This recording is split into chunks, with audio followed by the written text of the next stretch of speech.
Sometimes a child's cry for help can break through the hardest heart. In a dusty town called Redemption Creek, a little girl with bruises on her face approached the biggest man she'd ever seen and begged him to kill her stepmother. The towering cowboy named Garrison was known for his strength and his sense of justice. Everyone in town expected violence, a gunfight, maybe worse. But this giant of a man did something nobody saw coming. He listened to that frightened child, and instead of reaching for his gun, he chose a different path entirely. What he did next would change everything in that small frontier town and prove that true courage doesn't always come from a trigger. Good wisdom and heart triumph over cruelty without bloodshed. Before we jump back in, tell us where you're tuning in from. And if this story touches you, make sure you're subscribed, because tomorrow I've saved something extra special for you. Redemption Creek wasn't much to look at if you were just passing through. A single dusty main street lined with weathered storefronts, a church with a crooked steeple, and a saloon that had seen better days before the silver ran out in the nearby hills. But for those who called it home, this frontier town in the Montana Territory was the whole world.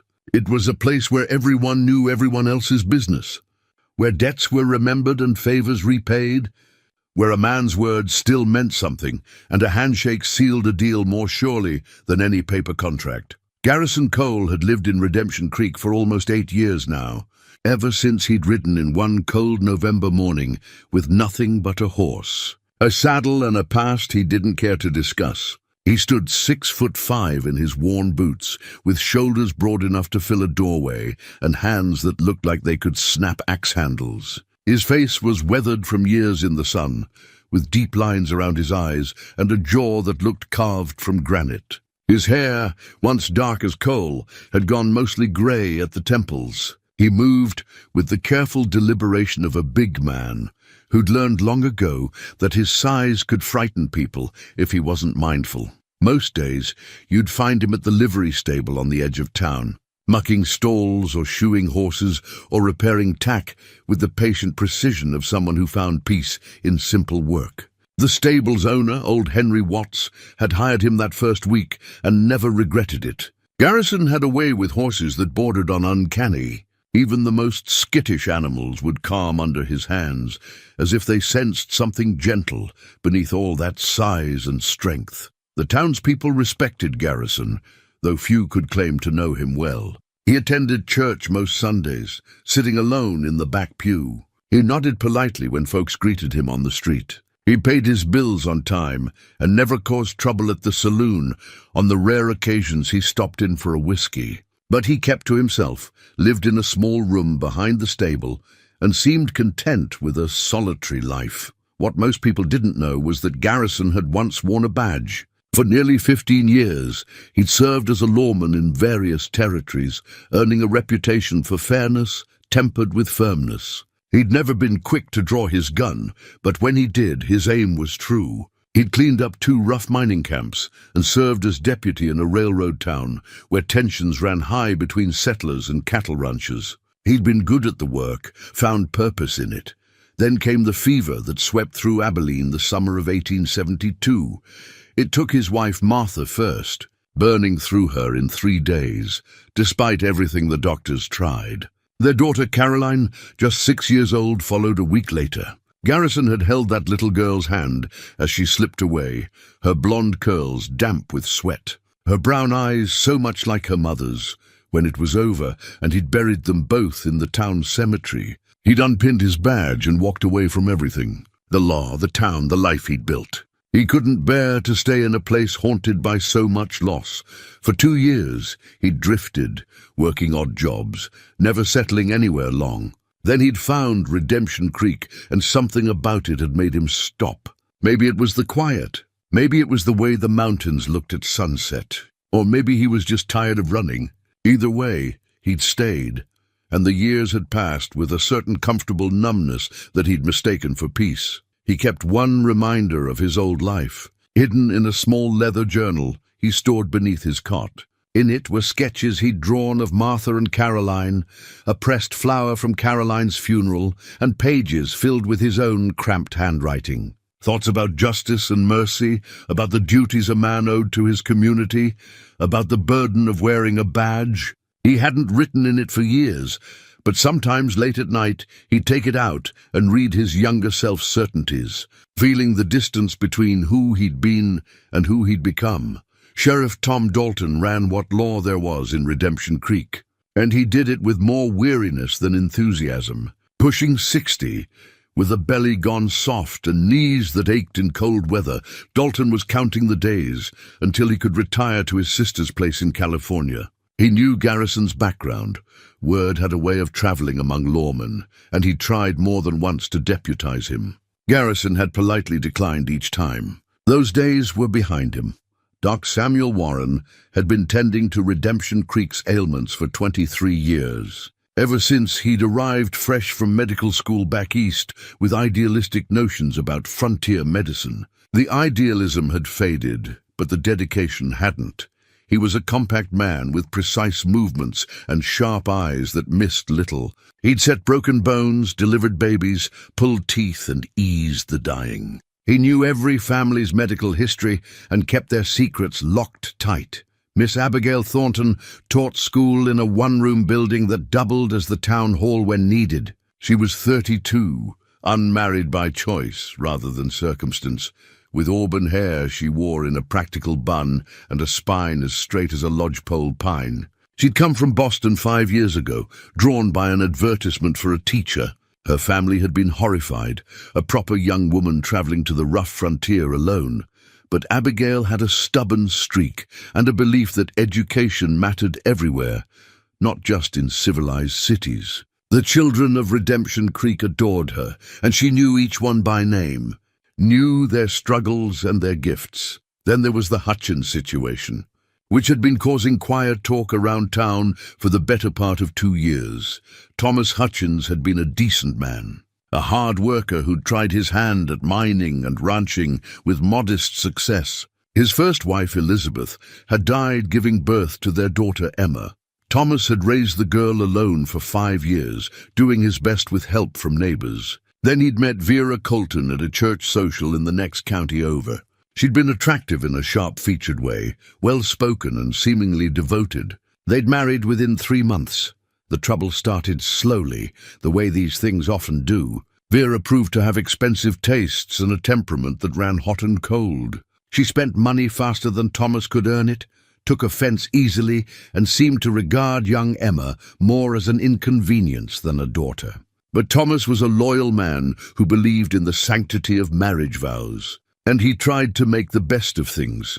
When Thomas died in a mining accident 6 months ago, a tunnel collapse that killed 3 men, Emma was left in Vera's care. The transformation had been swift and terrible. Within weeks, Emma had changed from a bright, chattering child into a silent, fearful shadow. Her dresses became shabby. She grew thin. Bruises appeared with disturbing regularity, always explained away by Vera as the result of clumsiness. The town noticed, of course. In a place like Redemption Creek, such things couldn't be hidden. Miss Abigail had gone to Sheriff Dalton twice, expressing concern. Doc Warren had treated Emma for various injuries and filed his own complaints. But the law was clear and cruel in its clarity. Vera was Emma's legal guardian, and unless there was proof of severe abuse that put the child's life in immediate danger, there was little anyone could do. Discipline, even harsh discipline, was considered a guardian's right. Garrison had noticed Emma before the worst of it began. He'd seen her at church, sitting beside Vera with her hands folded and her eyes downcast. He'd noticed her at the general store, hanging back while Vera shopped, never asking for anything. There was something about the girl's careful stillness that reminded him painfully of Caroline. Though Emma had dark hair where Caroline's had been blonde, he'd nodded to her once or twice, offered a small smile. She'd looked at him with those solemn brown eyes and hadn't smiled back, but something had flickered there. Recognition, maybe, or hope. He hadn't known what to make of it then. That had been 3 weeks ago. Since then, he'd seen Emma twice more, and each time the evidence of Vera's cruelty had been more apparent. A split lip, a bruise on her cheek in the distinct shape of fingers. The last time, just 5 days ago, He'd watched Emma walking home from school, moving with the painful care of someone whose ribs hurt. Miss Abigail had walked beside her, one hand hovering near the girl's shoulder, her face tight with anger and helplessness. Garrison had gone to the saloon that night, a rare indulgence. He'd sat alone at a corner table with a bottle of whiskey and tried to drown the feeling that had been growing in his chest. That old familiar fury at injustice, at cruelty, at the world's fundamental unfairness. He'd left the law behind, left the responsibility of protecting others. It wasn't his burden anymore, but sitting there in the dim lamplight, listening to the piano player stumble through an old song Martha used to hum, he'd felt the weight of his old badge as if it was still pinned to his chest. Some duties, he was starting to realize, you couldn't simply walk away from. Some responsibilities found you whether you wanted them or not. He'd gone back to his room that night, taken out his old journal, and for the first time in years, he'd written something new. Just a single line, but it had felt like a door opening, or maybe closing. He wasn't sure which. A man can run from his past, but he can't run from his conscience. The next afternoon, as he was finishing up at the stable, a shadow fell across the doorway. He looked up from the harness he was mending, and there she stood, Emma Hutchins, 8 years old, 4 feet tall if she stretched, with dark hair falling loose around a face marked by fresh bruises. Her dress was torn at the hem, her hands were trembling, and in her eyes was something that made his breath catch, a desperate, terrible determination. She walked straight up to him, this tiny girl approaching a giant, and she said the words that would change both their lives forever. "Mister, I need you to kill someone for me." Garrison set down the harness slowly, giving himself time to process what he'd just heard. The late afternoon sun slanted through the stable doorway, catching dust motes in the air and illuminating Emma's face with cruel clarity. The bruise on her left cheek was fresh, maybe an hour old, already turning that deep purple that would darken to black by morning. Her lower lip was split, a thin line of dried blood marking where it had been. But it was her eyes that held him, dark and desperate and far too old for an 8-year-old child. "Say that again," he said quietly. Though he'd heard her perfectly well the first time, Emma's chin lifted slightly, a small gesture of defiance that broke his heart. "I need you to kill my stepmother, please. I don't have any money to pay you, but I could work for you, or clean, or—" "Stop!" The word came out rougher than he intended, and he saw her flinch. He gentled his voice, crouching down so he wasn't towering over her. Even kneeling, he was nearly at her eye level. "I'm not going to kill anyone, child. And you shouldn't be asking such things. Then you won't help me." It wasn't a question. Disappointment flooded her face, followed quickly by a resignation that was even worse. She'd expected this. She'd hoped, maybe, but she'd expected rejection. "I didn't say that." Garrison glanced toward the stable entrance, making sure they were alone. Henry had gone home an hour ago. The street outside was quiet in that lazy way of late afternoons when most folks were home starting supper. "Why don't you tell me what happened?" "Start from the beginning." Emma looked at him for a long moment, as if weighing whether he was worth trusting. Then slowly, she reached into the pocket of her worn dress and pulled something out. A rag doll, or what was left of one. It had been torn nearly in half, the stuffing pulled out, one button eye missing. The fabric was old but clean, lovingly mended in places with careful stitches. "My mama made this for me," Emma said, her voice barely above a whisper. "My real mama before she died. It's the only thing I have left of her. Vera took it this morning and tore it up because I didn't scrub the kitchen floor good enough. She said," her voice caught, "she said my mama was probably glad she died so she didn't have to see what a worthless daughter she had." Garrison felt rage ignite in his chest, hot and fierce. He took a slow breath, forcing it down. "Anger wouldn't help this child. Where else are you hurt?" "It don't matter. It matters to me. Let me see." Reluctantly, Emma held out her hands. Her palms were raw, the skin broken and bleeding in places. Burns, he realized with a sick feeling. She'd been made to scrub with something harsh, probably lye soap or worse, until her hands were destroyed. He could see other marks on her thin wrists, the purple shadows of fingers that had gripped too hard. Your face, he said gently. That happened today too. She nodded. I cried about the doll. She don't like crying. Says it's weak and pathetic like me.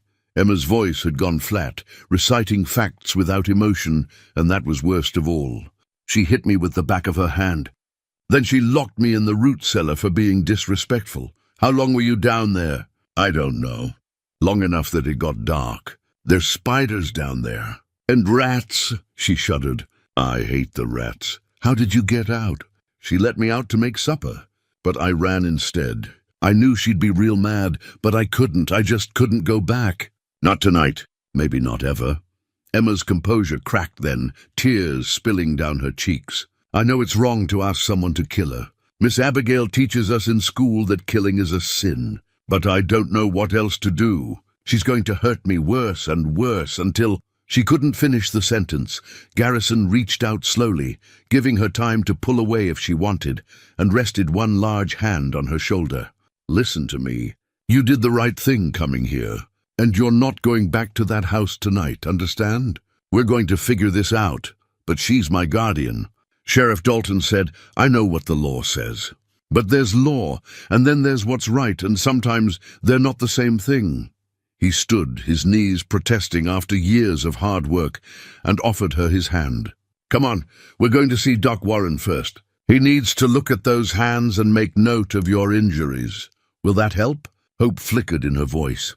It's a start, Garrison said, though privately he wasn't sure. He'd lived long enough to know that legal guardianship was a powerful thing, and that the rights of children often came second to the rights of adults who claimed ownership of them. But he wasn't going to tell her that, not when she'd finally found the courage to ask for help. They walked together through the darkening streets, Garrison keeping his stride short so Emma could match it. A few people saw them and nodded greetings, their eyes lingering on Emma's battered face, with expressions that ranged from pity to anger. Everyone knew about Vera Hutchins.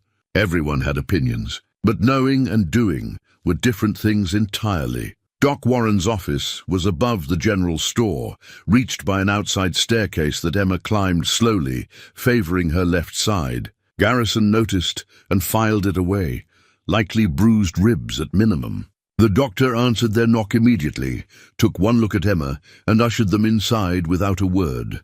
The examination room smelled of carbolic acid and camphor. Doc Warren worked with gentle efficiency, cleaning Emma's torn palms with careful attention while she bit her lip to keep from crying out. He checked her ribs with practiced hands, his mouth tightening at what he found. He examined the bruises on her face, her arms, the marks on her wrists. Finally, he sat back and looked at Garrison with eyes full of barely contained fury. This is the worst I've seen yet. The burns on her hands are deliberate. The bruising on her torso suggests at least 2, maybe 3 broken ribs from previous beatings that weren't properly set. The facial injuries are fresh. Within the last few hours, he turned to Emma. Has she ever choked you, child? Emma nodded, touching her throat. Sometimes when she's real angry. She says she could squeeze the life right out of me and nobody would care. Doc Warren's jaw clenched. He went to his desk and began writing, his pen scratching rapidly across paper. I'm documenting all of this. Every injury, every mark. When did you last eat a proper meal? I don't remember, Emma said quietly. She gives me bread sometimes. And water. But only if I do everything right. And I never do everything right. The doctor looked at Garrison. And this child is being systematically starved and tortured. In any reasonable jurisdiction, this would be grounds for immediate removal from the home. But not here, Garrison said. But not here, Doc Warren agreed bitterly. I've reported this to Dalton twice. He's sympathetic but bound by territorial law. Vera Hutchins is Emma's legal guardian. Unless we can prove she's in immediate mortal danger, and I mean immediate as in about to die, there's no legal mechanism to remove her from Vera's custody. What about the church? Could they intervene? Reverend Mills has tried speaking with Vera. She told him to mind his own business and hasn't attended services since. As for the territorial authorities, the nearest judge won't circuit through here for another 3 weeks at minimum.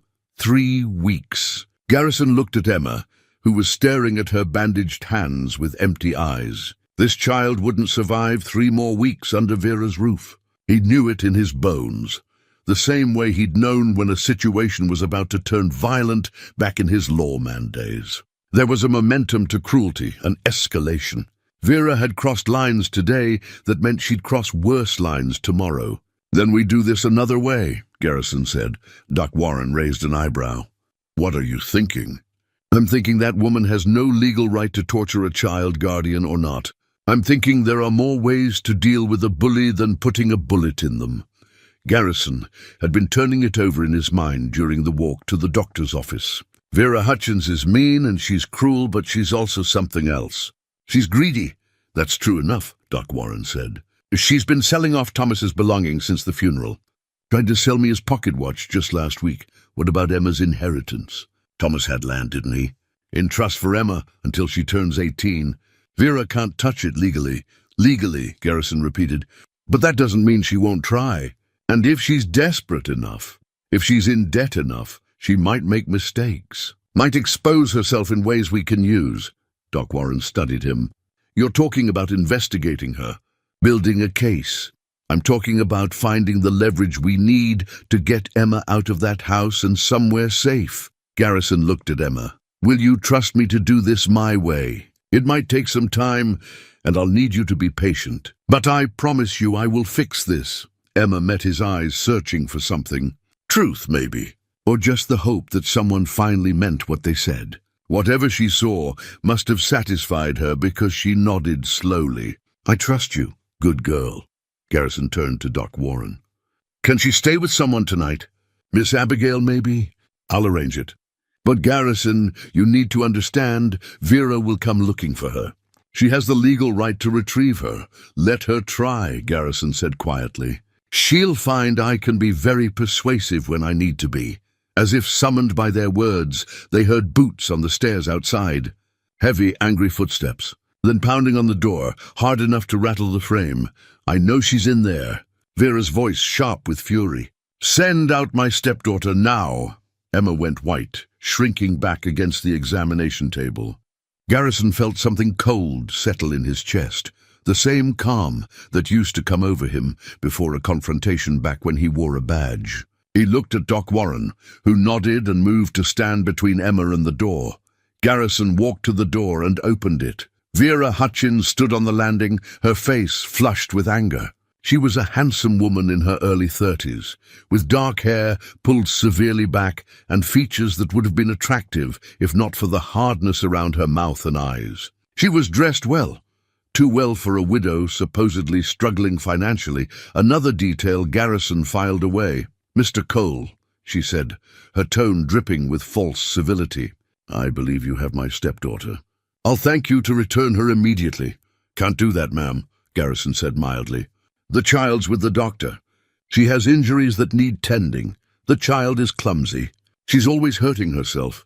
Vera tried to see past him into the office. "Emma, get out here this instant." "The child," Garrison said, still in that mild tone that was somehow more threatening than shouting, "will not be going anywhere with you tonight." Vera's eyes narrowed. "You have no authority here. I'm her legal guardian. If you don't produce her immediately, I'll have Sheriff Dalton arrest you for kidnapping. Feel free to try." Doc Warren is documenting injuries right now that tell a story of systematic abuse. I expect the sheriff will have questions about that. Questions don't mean anything. I have rights. The law protects children too," Garrison interrupted. Or it should. "Now, I'm going to say this once, Mrs. Hutchins, and I'm going to say it plain. That little girl in there is terrified of you. She's hurt and hungry and desperate enough to ask a stranger for help. That tells me everything I need to know about what goes on in your house. How dare you?" "I'm not done." His voice didn't rise, but something in it made Vera take a step back. "You're going to leave here without Emma tonight. Tomorrow, you and I are going to have a longer conversation about your finances, your debts, and your plans for that trust land Thomas left for his daughter. And then we're going to come to an understanding about Emma's future. You can't threaten me. Not threatening, Mom. Just stating facts. Now you should go on home." "It's getting late." Vera stared at him, her face working with rage. For a moment Garrison thought she might try to push past him. He stood ready, knowing he was 3 times her size, but also knowing that desperate people did foolish things. Then she seemed to think better of it. "This isn't over," she hissed. "You'll regret interfering in my family business." "Maybe," Garrison said. "But I doubt it." He watched her descend the stairs and disappear into the evening shadows, her footsteps sharp and angry on the wooden steps. Only when she was gone did he allow himself to relax slightly. He closed the door and turned back to find Emma watching him with something like awe. "You stood up to her," she whispered. "Someone should have done it a long time ago," Garrison replied. He looked at Doc Warren. "Get her to Miss Abigail's. I need to talk to Sheriff Dalton." That night, in the small room behind the livery stable, Garrison took out his old leather journal. He opened it to a fresh page and began to write, his hand steady despite the emotions churning in his chest. He wrote about justice and the law, about the distance between what was legal and what was right. He wrote about a little girl with bruises on her face and burns on her hands. He wrote about rage and purpose and the weight of decisions, and at the bottom of the page, he wrote a promise. "I will not let another child suffer while I have the power to stop it." It was a promise that would shape everything that came next. The morning came cold and clear, with frost painting the windows of Redemption Creek's buildings in delicate patterns. Garrison rose before dawn, as was his habit, but this time with purpose driving him rather than just routine. He'd spent half the night thinking about Vera Hutchins and the problems she represented. Violence was easy. Any fool with a gun could solve problems that way. But Emma had asked him to kill, and he'd refused, because he knew that path led nowhere good. Now he had to prove there was another way. He started at the saloon, arriving just as Pete Morgan was opening up for the day. Pete was a solid man in his 50s who'd run the establishment for 15 years, with a practical eye toward profit and a surprisingly moral compass for someone in his line of work. He didn't water his whiskey, didn't cheat at cards, and didn't allow the kind of trouble that gave saloons a bad name. "Little early for a drink, isn't it?" Pete said, setting chairs down from tables. "Not here for drinking, here for information." Garrison leaned against the bar. "Vera Hutchins. What do you know about her?" Pete's expression soured. "That woman? She's trouble, always has been."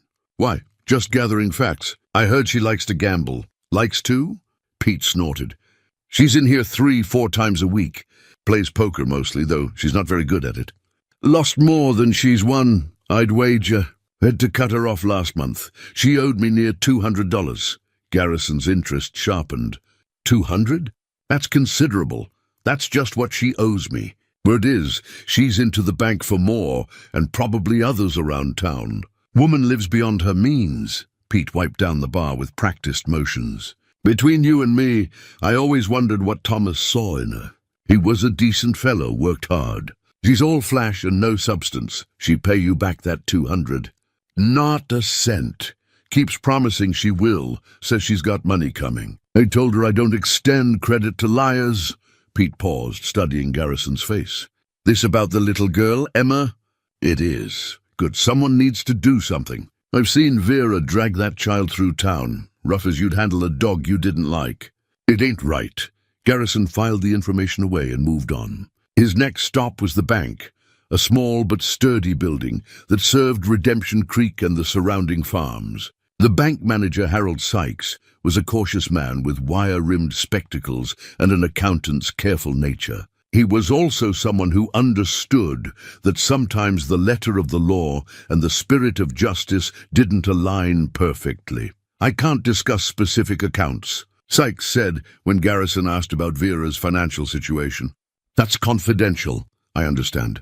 But if someone were, hypothetically, trying to determine whether a certain widow was financially stable enough to care for a child, hypothetically," Sykes interrupted, "if such a widow had borrowed against her late husband's estate and was falling behind on payments, and if that same widow had attempted to withdraw funds from a trust account she had no legal access to, well, hypothetically, one might question her financial stability." Garrison nodded slowly. And if this hypothetical widow suddenly came into money, say from selling property, would that raise any concerns? Depends on the property. If it was property held in trust for a minor child, that would be illegal. If someone tried to forge documents to make such a sale happen, that would be fraud. Sykes cleaned his spectacles with a handkerchief.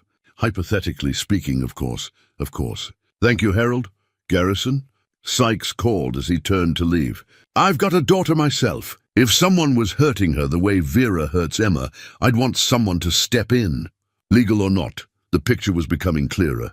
Vera was drowning in debt, had no legal access to Emma's inheritance, and was desperate enough to take risks. Desperate people made mistakes, and mistakes created opportunities. His next stop was the county recorder's office, a dusty room in the back of the territorial building where land transactions were filed and maintained. The recorder, an elderly clerk named Moses Webb, had been keeping these records for 30 years and knew the history of every plot of land in 3 counties. Thomas Hutchins's property, Garrison said. What can you tell me about it? Moses pulled out a heavy ledger and ran his finger down the pages. Let's see. Thomas owned his house and the surrounding 2 acres outright. He also owned 160 acres of grazing land north of town, deeded to him by his father. When he married Vera, the house became marital property, but the grazing land was in a trust for Emma. Smart man, Thomas. Knew enough to protect his daughter's inheritance.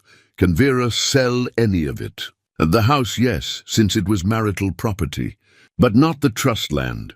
That's locked up tight until Emma turns 18 or marries, whichever comes first. Moses looked up over his spectacles. Though I'll tell you something interesting.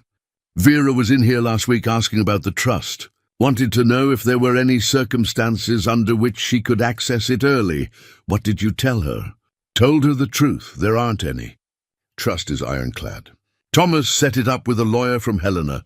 Wanted to make sure Emma would always have something no matter what happened to him. Moses closed the ledger.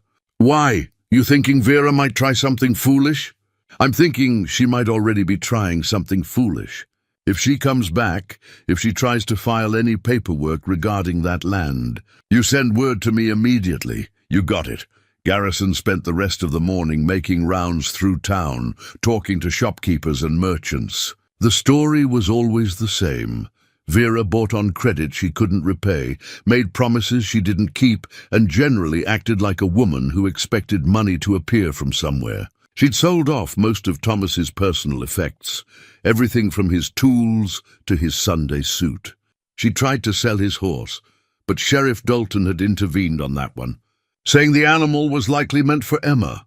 By noon, Garrison had a clear picture of Vera's situation, and it was worse than he'd expected. She owed money to at least 6 different people in town, probably more. Her debts totaled somewhere north of $500, a fortune for most folks. She had no means of repaying any of it, and creditors were starting to lose patience. She was, in the most literal sense, desperate, and with only one asset she could possibly liquidate: Emma's trust land. Garrison knew what would come next, as clearly as he'd known when storm clouds meant rain. Vera would try to sell that land illegally. She'd forge documents, find a corrupt buyer, and take the money.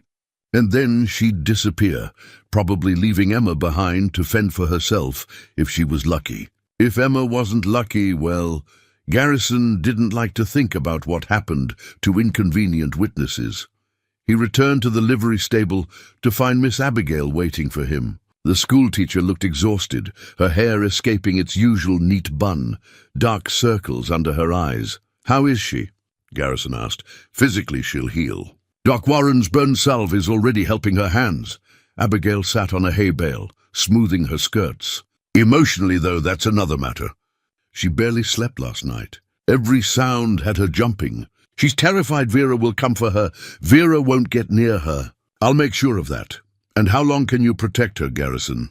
A day, a week? Eventually, the law will force us to return her." Abigail's voice held the frustration of someone who'd fought this battle before and lost.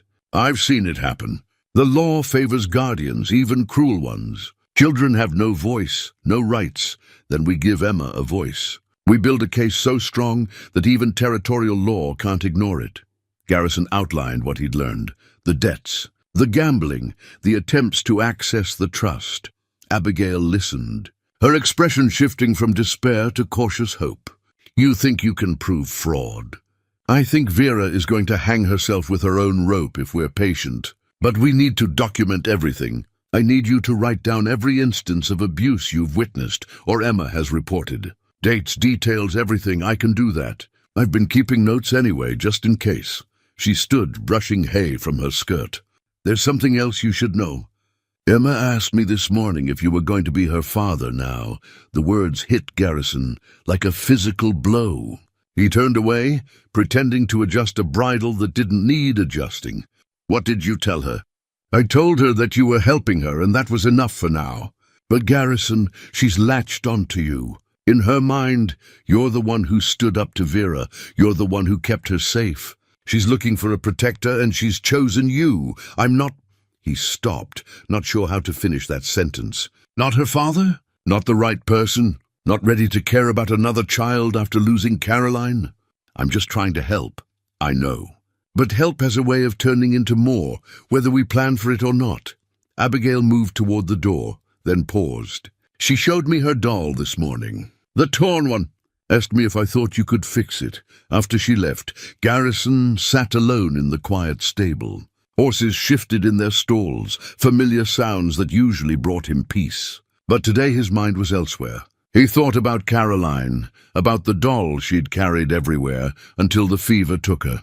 He thought about Martha, who'd been the one to hold their family together while he was out enforcing other people's laws. He thought about the badge he'd thrown away 8 years ago, and the promises he'd made then about never letting himself care that much again. About staying separate, staying safe, staying numb.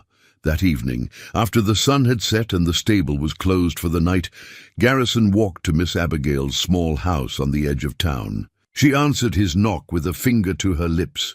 Emma was sleeping on the sofa, curled under a quilt, her bandaged hands tucked under her chin. She looked impossibly small, impossibly fragile. And in that moment, looking at this child who'd been brave enough to ask a stranger for help, who'd survived more cruelty than most adults would endure, Garrison felt something shift inside his chest.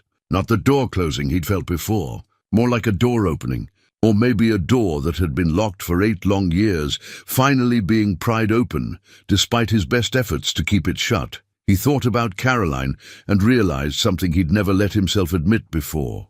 Honoring her memory didn't mean never caring for another child. It meant remembering that children were worth fighting for, worth protecting, worth the risk of love, even when love meant the possibility of loss. I brought something, he told Miss Abigail quietly, pulling the torn rag doll from his coat pocket. He'd retrieved it from Doc Warren's office. I thought maybe you could help me fix it. I'm better with horses than needlework. Abigail's eyes softened. I think between the two of us we can manage. They worked together at her kitchen table by lamplight, Abigail doing most of the delicate stitching, while Garrison held things in place with his large, careful hands. They restuffed the doll with clean cotton batting, sewed the tear closed with tiny, nearly invisible stitches, and even found a button in Abigail's sewing box that matched the missing eye. When they were done, the doll looked almost whole again. You could still see where it had been torn if you looked closely, but the damage had been repaired with care. The doll would never be exactly the same as it had been, but it was mended. It was saved. She'll be pleased, Abigail said, holding up their work. Garrison touched the doll's carefully stitched seam, thinking about damage and healing, about things that could be fixed and things that couldn't. Miss Abigail, he said slowly, what would it take for someone like me to petition for guardianship? She looked at him, really looked at him, and he saw understanding dawn in her eyes. You'd need to prove you could provide a stable home. You'd need character references. You'd need to show that the current guardian is unfit and that you're a better alternative. She paused. And you'd need a judge willing to overturn legal guardianship, which is rare. But not impossible. Not impossible, Garrison repeated. He thought about the territorial judge who'd be arriving in a few weeks, about the evidence he was gathering, About a little girl who'd asked if he could be her father. Not impossible at all, Abigail agreed. That night, back in his room, Garrison took out his journal and wrote by candlelight. He wrote about unexpected purpose and reluctant responsibility, about how sometimes the things we run from are the very things we need to find our way back to ourselves, about a doll that had been torn apart and mended again, and how maybe people could be mended too if someone cared enough to try. And he wrote about Emma, this fierce, frightened, brave little girl who'd survived so much and still had hope left, who'd looked at a broken-down former lawman and seen someone worth trusting, who'd asked for death but accepted life instead because she was wise enough to know that sometimes the harder path was the right one. He would build his case. He would expose Vera's crimes. He would fight for Emma through legal means, through documentation and evidence and patience. Not with a gun, not with violence, but with the same determination he'd once brought to wearing a badge. Except this time, it wasn't about duty to the law. This time it was about something far more important, saving one child who'd been brave enough to ask for help, and maybe, in the process, saving himself. 3 days passed, with Garrison working his investigation with the methodical patience of a man who'd learned that rushing often meant failure. Emma stayed with Miss Abigail, and each day Garrison made time to visit, bringing small gifts, a piece of candy from the general store, a pretty stone he'd found by the creek, once a small wooden bird he'd carved in the evening by lamplight. Each time, Emma's eyes would light up with a gratitude that was both heartwarming and heartbreaking. These were such small things, but to a child who'd known only cruelty, they were treasures. On the 4th morning, Garrison was making his rounds through town when he noticed something odd. The pawn shop at the end of Main Street, which usually opened at 9, had a light burning in the back room well before dawn. Curious, he approached quietly and peered through the dusty window. Inside, he could see the proprietor, a nervous little man named Silas Finch, examining something on his counter. Even from outside, Garrison recognized the glint of silver. He tried the door, unlocked. The bell above it jangled as he entered, and Silas nearly jumped out of his skin. "Mr. Cole! Goodness, you startled me."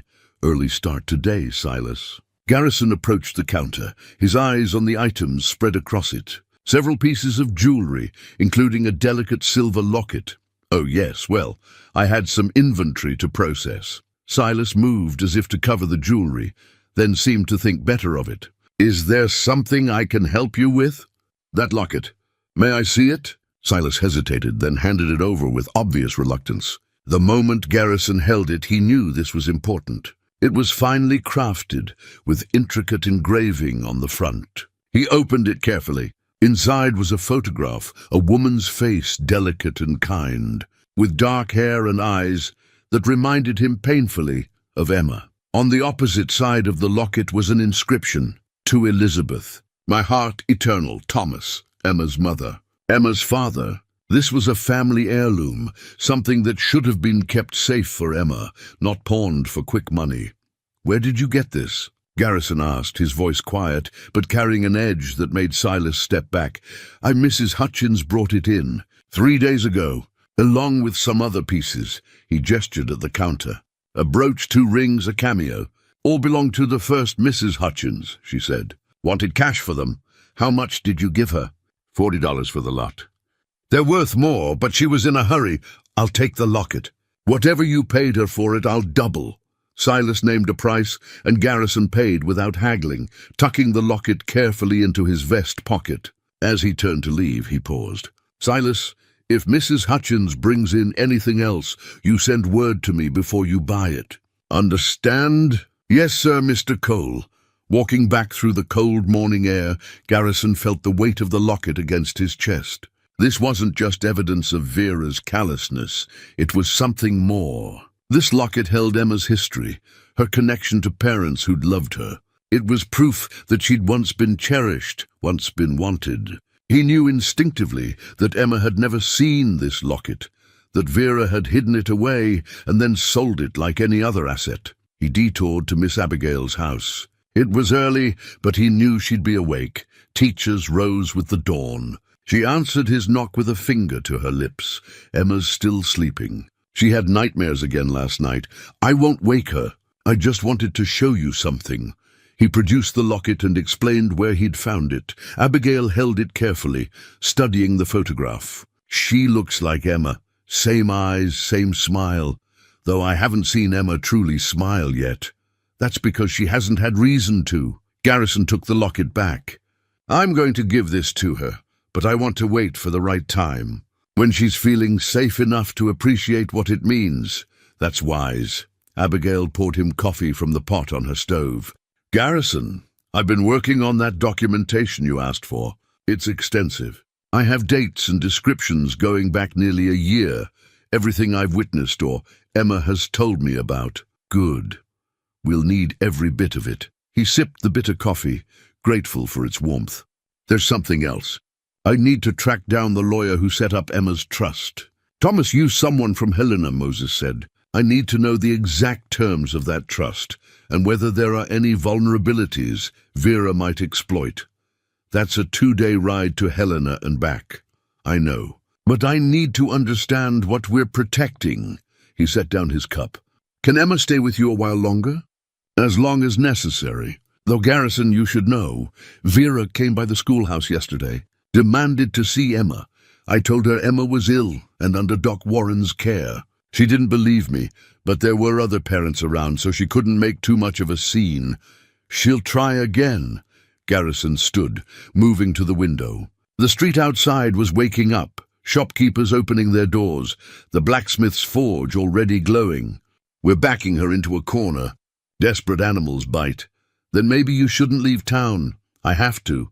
This information is too important. He turned back to her. Talk to Sheriff Dalton. Make sure he knows to keep an eye on things while I'm gone. After leaving Abigail's house, Garrison went to the livery to prepare for his journey. He was saddling his horse when he heard small footsteps behind him. He turned to find Emma standing in the doorway, wrapped in a shawl too large for her, her feet bare despite the cold morning. You're leaving, she said. Not a question, just for a couple days. I have business in Helena. You're not coming back. Her voice was flat, resigned. Nobody ever comes back. Garrison crouched down to her level, ignoring the protest from his knees. Emma, look at me. He waited until her dark eyes met his. I am coming back. I promise you that. I'm going to Helena to get information that will help keep you safe from Vera, but I will be back in 3 days at most. That's what my papa said. 3 days, he said, and then the mine collapsed and he never came home. Tears welled in her eyes. And my mama said she'd always be here, but then she died having me, so that's my fault. Stop. The word came out sharper than he intended. He gentled his tone. None of what happened to your parents is your fault.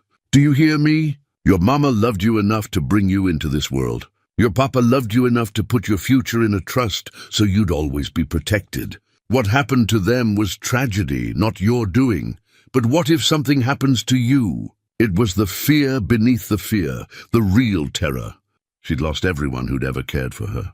Now she'd found someone else to trust, and the thought of losing him too was unbearable. Garrison reached into his vest and pulled out the silver locket. I want you to hold on to this for me while I'm gone. It belonged to your mother. Your father gave it to her. Inside is a picture of her, the only one that exists far as I know. Emma took it with trembling hands, opening it carefully. When she saw her mother's face, she made a small sound, not quite a sob, not quite a gasp. She's beautiful, she was. And you look just like her. Garrison closed Emma's fingers around the locket. This is precious to me now because it's precious to you. So I need you to keep it safe until I get back. That way you'll know I'm coming back, because I'd never leave behind something that important. It was manipulation, he knew, using the locket this way. But it was also truth. He would come back for Emma, with or without the locket. Emma clutched the locket to her chest. I'll keep it safe. I promise. I know you will. Now you get back to Miss Abigail's before your feet freeze. He watched her run back across the street, the too large shawl flapping behind her like wings. Then he finished saddling his horse and set out for Helena as the sun broke over the mountains.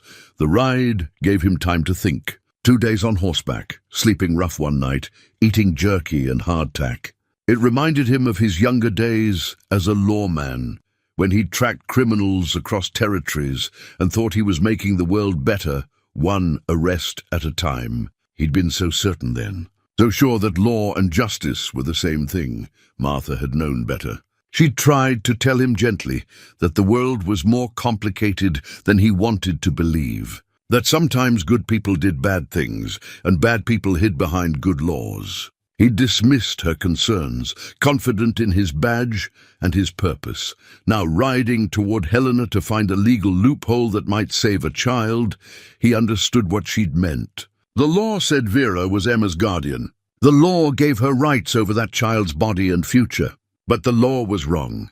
Sometimes the law was just wrong. He reached Helena late on the second day. The territorial capital was bigger than Redemption Creek by far, with paved streets and gas lamps and 3 separate saloons. The lawyer's office was in a brick building near the courthouse. Garrison waited until morning, spent the night in a boarding house, and presented himself at the office as soon as it opened. Jonathan Merriweather was a precise man in his 60s, with silver hair and spectacles that made him look scholarly. He remembered Thomas Hutchins well. A good man. Wanted to make sure his daughter would be protected no matter what happened. Merriweather pulled out a file, thick with papers. The trust was ironclad. I made sure of it. Young Emma can't access the principal until she's 18, but the land itself will generate income from leasing grazing rights. That income goes into an account for her maintenance and education. Who manages that account? A bank trustee here in Helena, completely separate from the guardian. Mrs. Hutchins, the current Mrs. Hutchins, has no access to it whatsoever. Garrison felt relief wash through him. So she can't touch the money at all? Not legally. Though Merriweather frowned. There was something odd. About 6 weeks ago, a woman claiming to be Mrs. Hutchins came here with documents she said gave her power of attorney over the trust. The documents were forgeries, rather poor ones. I turned her away and reported it to the authorities, but I never heard anything more about it. Did you notify anyone in Redemption Creek? I sent a letter to the sheriff there, but I don't know if he received it. Mail can be unreliable. Garrison's jaw tightened.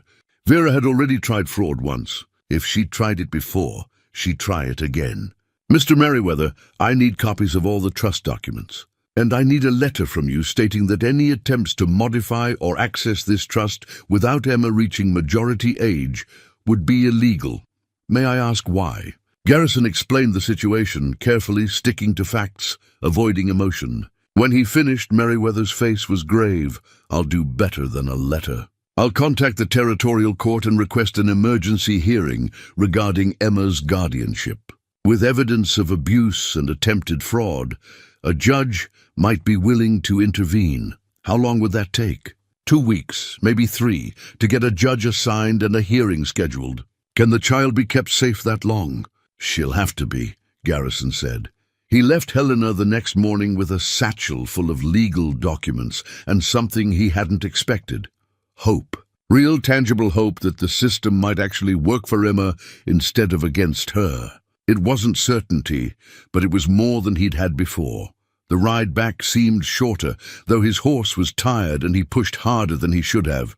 He reached Redemption Creek just after sunset on the 3rd day, bone-weary and trail-dusty, but satisfied he'd made progress. He went to Miss Abigail's house first. She opened the door with visible relief. Thank God. Emma's been watching the road since yesterday, convinced something had happened to you. Where is she? Kitchen. Making tea or trying to. He found Emma standing on a chair to reach the stove, carefully pouring hot water into a teapot. She looked up as he entered, and her whole face transformed. She jumped down from the chair and ran to him, throwing her arms around his waist. You came back, she said into his coat. You came back. Told you I would. He rested one large hand on her head, feeling her trembling. Did you keep the locket safe? She pulled it from her pocket, pressing it into his hand. Every day I looked at my mama's picture. Miss Abigail says I have her eyes. You do. He knelt down, fastening the locket's chain around Emma's neck. But I want you to keep this now. It belongs to you. Your father meant for you to have it. Emma touched the locket where it rested against her chest, her eyes wide. Really? It's mine? Really? Your mama would want you to have it. That night, after Emma had finally gone to sleep, clutching the locket, Garrison sat with Miss Abigail and Sheriff Dalton at Abigail's kitchen table, spreading out the documents he'd brought from Helena. This is solid, Dalton said, reviewing the papers. If Merriweather can get us a hearing, and if we can prove Vera's been abusing Emma and attempting fraud, we might actually win this. Might, Garrison repeated. That's not enough. We need certainty. We need evidence so overwhelming that no judge could rule in Vera's favor. Then we keep watching her, Abigail said. Keep documenting. Keep building our case. But even as they planned, Garrison felt uneasy. 3 days was a long time. A lot could change in 3 days. And Vera Hutchins was not a woman who accepted defeat gracefully. Garrison's unease proved justified. The very next morning, Moses Webb from the county recorder's office came running to the livery stable, his elderly legs moving faster than Garrison had ever seen. She's doing it, Moses gasped, leaning against a post to catch his breath. Vera, she's trying to sell the trust land. Right now, at my office. Garrison dropped the horseshoe he'd been holding. Show me! They hurried to the recorder's office, where they found Vera sitting across from a well-dressed man Garrison didn't recognize. On the desk between them was a stack of papers. Vera's face went white when she saw Garrison, but she recovered quickly, lifting her chin in defiance. This is a private business transaction, she said coldly, not if it's illegal. Garrison looked at the stranger. And who might you be? The man stood smoothing his expensive suit. Charles Whitmore, land speculator from Kansas City. Mrs. Hutchins has offered to sell me a parcel of grazing land at a very reasonable price. I don't see how that concerns you. It concerns me because that land isn't hers to sell. Garrison turned to Moses. Show him the trust documents. Moses produced the thick file, laying it open on the desk. This property is held in an irrevocable trust for Emma Hutchins until she reaches majority age. Any attempt to sell it is fraud.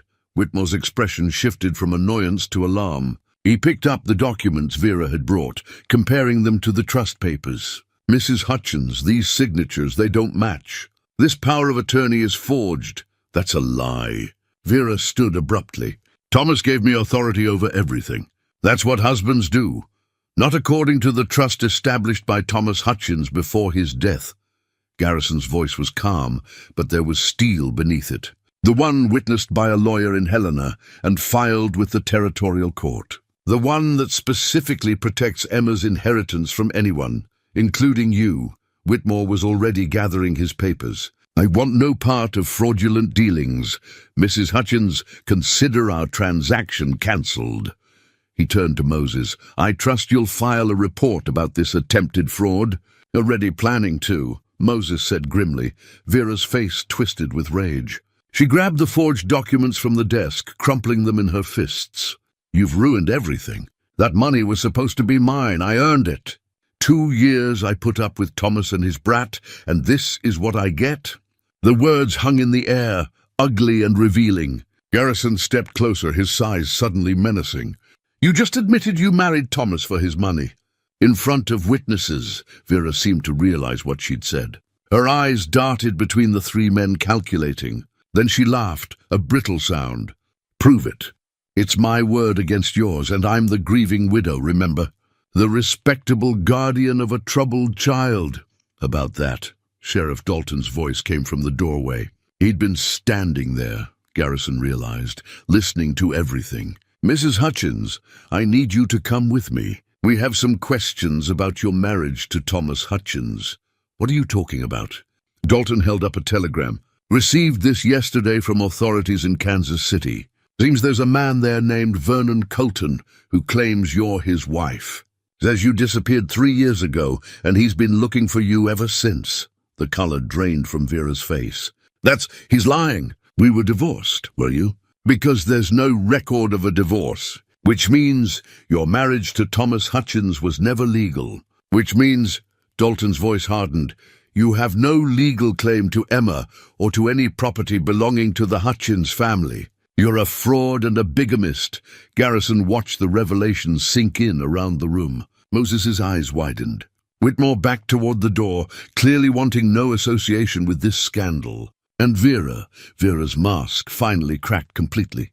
The sophisticated widow disappeared, replaced by something desperate and cornered. "You can't do this," she whispered. "I need that money. I owe people, dangerous people. If I don't pay them back, that," Garrison said quietly, "is no longer Emma's problem. Or yours for much longer." Vera's eyes blazed. "You think you've won? You think you can take her from me? She's nothing, a worthless little—" "Careful," Garrison interrupted, his voice dropping to something dangerous. "Choose your next words very carefully." For a moment, he thought Vera might do something foolish. Her hand moved toward her purse, and he tensed, ready to react. But Dalton was faster, crossing the room and taking her arm firmly. "Come on, Mrs. Hutchins, or should I say Mrs. Colton. We're going to have a long talk at my office." As Dalton led her out, Vera twisted back to look at Garrison. "This isn't over. That brat asked you to kill me, didn't she? Maybe you should have. Would have been kinder than what's coming." The threat hung in the air, even after she was gone. Garrison exchanged glances with Moses, who looked shaken. "What did she mean by that?" Moses asked. "Nothing good," Garrison replied. "Nothing good at all." He spent the rest of the day trying to piece together what had just happened and what it meant. The revelation about Vera's fraudulent marriage changed everything. It meant she had no legal standing as Emma's guardian, which should make things easier. But it also meant Vera was more desperate than ever, and desperate people were unpredictable. He went to see Doc Warren, who was tending to old Mrs. Patterson's rheumatism when Garrison arrived. "Heard the news," Doc said after his patient left. "Whole town's talking about it. Vera Hutchins, or Colton, I guess, is a bigamist and a fraud. Sheriff's holding her for questioning, but I don't know what charges will stick. Bigamy's illegal, but proving intent to defraud might be difficult. What about Emma? With Vera exposed as not being legally married to Thomas, what's Emma's status? Technically, she's an orphan with no legal guardian, which means the territorial court will have to appoint someone, probably temporarily, until the trust situation is sorted out. Doc cleaned his spectacles thoughtfully. "Could work in your favor, Garrison, if you're thinking what I think you're thinking. I want to petition for guardianship. Permanent guardianship, maybe adoption if that's possible." Doc smiled. "About time you admitted it. You've been acting like a father for a week now anyway. Acting and being are different things, not so different as you think." Doc pulled out a form from his desk drawer. "I took the liberty of preparing a character reference for you. Miss Abigail's doing the same. So is Dalton, and several others in town. When the time comes to present your petition, you'll have plenty of support." Garrison took the paper, reading Doc's careful script detailing his observations of Garrison's character, his stability, his kindness to Emma. It was humbling and terrifying all at once. "What if I'm not good enough?" The words came out before he could stop them. "What if I fail her the way I failed?" "Don't," Doc said firmly. "Don't compare Caroline's death to this. You didn't fail your daughter. Viva failed her. Medicine failed her. God maybe failed her, but not you. And Emma isn't Caroline. She's her own person with her own needs. All you can do is try your best, same as any parent." That evening, Garrison went to Miss Abigail's house to check on Emma. She was at the kitchen table with a slate, practicing her letters with fierce concentration. When she saw him, she set down the chalk and ran to him with the unself-conscious affection he was still learning to accept. "Did you catch Vera?" she asked. "Miss Abigail said the sheriff took her away." "He did. She's going to have to answer for some things she's done. Will she go to jail?" "Maybe. Depends on what the court decides." Emma considered this, her small face serious. "I used to think I wanted her dead. That's why I asked you to kill her. But now I just want her gone. Away from me forever. Is that wrong?" Garrison knelt down, bringing himself to her level. "No, honey. That's not wrong at all. That's just wanting to be safe. There's nothing wrong with that. Are you going to send me away?" The question was quiet, almost afraid to be asked. Now that Vera's gone, will they send me to an orphanage? Not if I have anything to say about it. He took a breath, knowing this was a promise he might not be able to keep, but making it anyway. Emma, how would you feel about staying with me? Permanently, I mean. If the court allows it, her eyes went wide. You mean, like you'd be my papa? Like I'd be your guardian, yes. Your father, if you'd want that. For a moment she just stared at him. Then she threw her arms around his neck, holding on with a strength that surprised him. Yes, she whispered fiercely. Yes, yes, yes, please. I want that more than anything.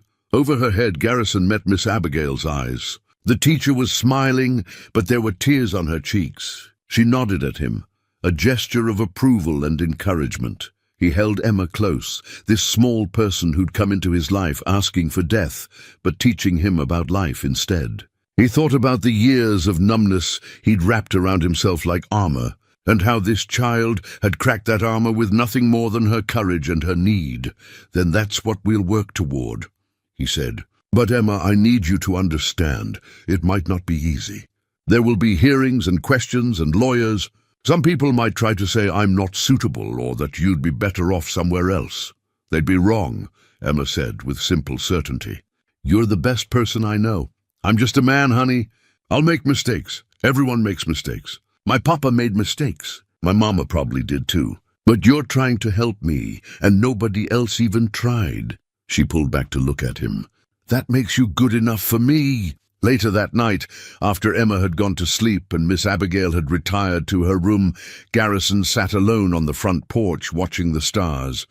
The night was cold and clear, the kind of night that made you think about infinity and your small place in it. He thought about Martha and Caroline, gone these 8 years. He thought about the life he'd left behind and the new life that seemed to be forming around him, whether he planned for it or not. He thought about how you could run from your past but couldn't outrun your conscience, and how maybe that was a good thing.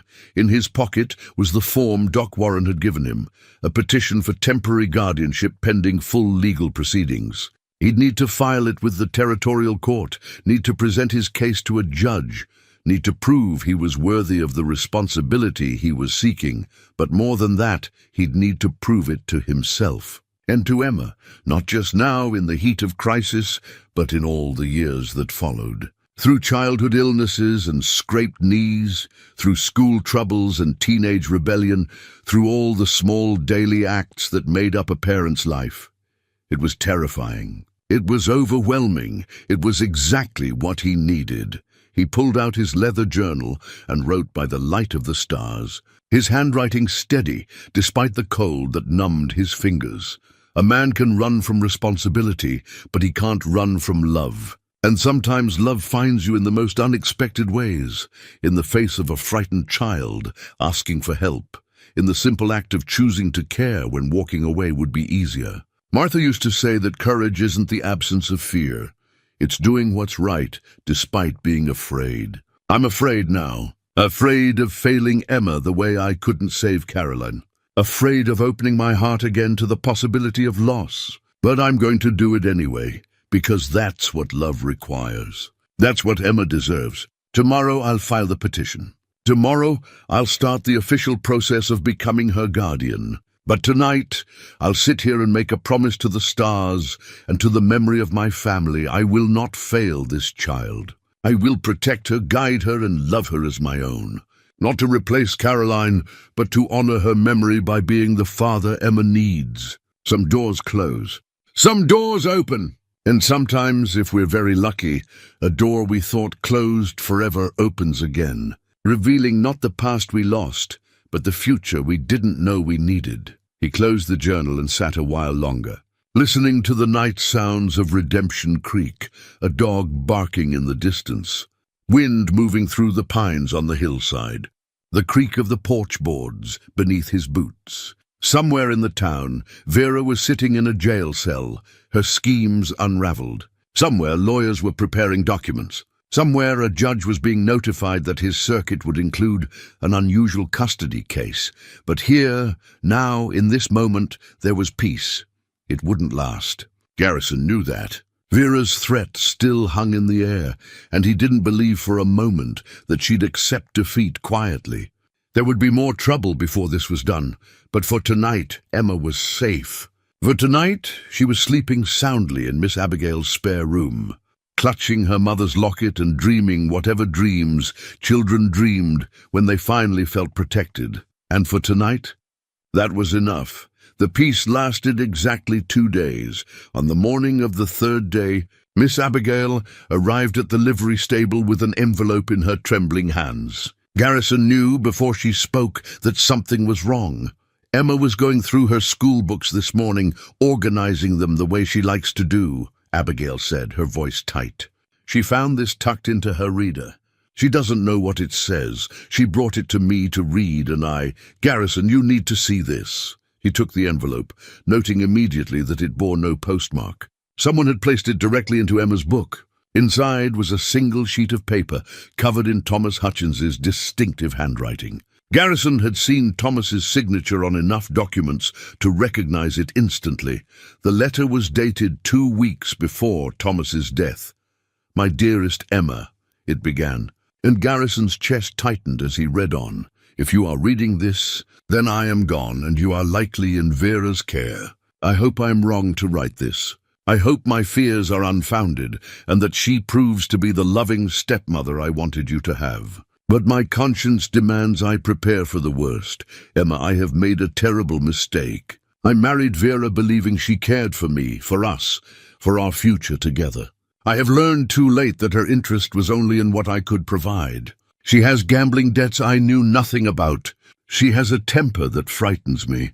Last week, I saw her strike you when she thought I wasn't looking, and when I confronted her, she denied it with such conviction that I almost believed her myself. I have been to see Jonathan Merriweather in Helena.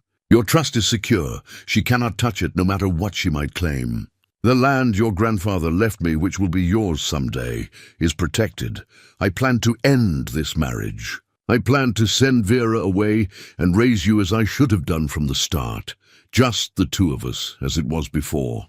But the mine foreman says there's rich ore in the new shaft, and we need money badly to settle some of Vera's debts before I can afford to divorce her. I'll work extra shifts, a few weeks, maybe a month, and we'll have enough to be free of her. If something happens to me before then, please know that I loved you more than life itself. You were worth every sacrifice, every hardship. Your mother would be so proud of the girl you're becoming. I have left this letter with someone I trust, with instructions to give it to you if anything happens to me. Whoever is reading this to you, please help my daughter. Please keep her safe from Vera. Please don't let my mistakes cost Emma her future. Your loving father, Thomas Hutchins. Garrison read it twice, his hands gripping the paper hard enough to crumple the edges. Miss Abigail was crying quietly, dabbing at her eyes with a handkerchief. He knew, she whispered. He knew she was dangerous, and he sent himself into that mine anyway for money to get away from her. Who had this letter? Garrison asked, his voice rough. Thomas said he left it with someone he trusted. That's what I don't understand. It was just tucked into Emma's book. No note, no explanation of how it got there. Garrison looked at the envelope again. No postmark, no address, nothing to indicate its journey. Someone had placed it in Emma's reader deliberately, recently. Someone who'd had access to Miss Abigail's house. Where's Emma now? In the kitchen, having breakfast. I didn't want her to see me upset, so I came straight here. Abigail's voice steadied. Garrison, this letter, it changes things, doesn't it? It's evidence that Thomas feared Vera, that he knew she was dangerous. It's more than that. Garrison's mind was racing, connecting pieces he'd been trying to fit together for days. Thomas said the mine foreman told him there was rich ore in the new shaft. But I talked to the foreman after Thomas died. He said that shaft was unstable, that he'd warned Thomas not to go in there. Said Thomas insisted, claimed Vera was pressuring him to bring home money. You think Vera knew the shaft was dangerous? I think Vera knew exactly what she was sending him into. The words tasted bitter.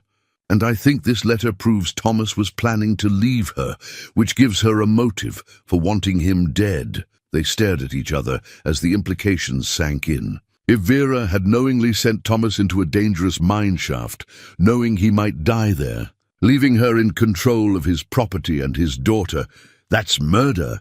Abigail breathed. That's something we need to prove. Garrison folded the letter carefully. I'm going to talk to the mine foreman again, and I need to find out who had this letter all this time. Thomas said he left it with someone he trusted. The mine foreman, Jack Hartley, was a grizzled man in his 50s who'd been working the Montana Territory's mines since he was 15. He received Garrison at the mine office with a wary expression that suggested he'd been expecting this conversation. Wondered when someone would come asking, Hartley said, gesturing for Garrison to sit. Been eating at me what happened to Thomas. Tell me about that day. The truth, all of it, Hartley sighed, pulling out a pipe and taking his time packing it with tobacco. When he finally spoke, his voice was heavy with regret. Thomas came to me that morning, said he needed to work the new shaft, that his wife needed money urgently. I told him no, that shaft had shown signs of instability. We'd had some minor cave-ins, nothing serious, but enough that I wanted it reinforced before anyone went back in. Thomas got agitated, said he had to work, that if he didn't bring home money that day, something bad would happen. Did he say what? No, but he was scared, I could see that. Not scared of the mine, scared of going home empty-handed. Hartley lit his pipe, the smell of tobacco filling the small office. I told him again it wasn't safe. He said, and I remember this exactly, he said, if I don't go in there, I'm dead anyway. At least this way there's a chance I'll survive. And you let him go in. He wasn't asking permission. He was telling me he was going in. I could have stopped him, maybe, fired him on the spot, but he was so desperate, and I thought, Hartley's voice broke, I thought maybe he was exaggerating. Maybe his wife's situation wasn't as bad as he made it sound.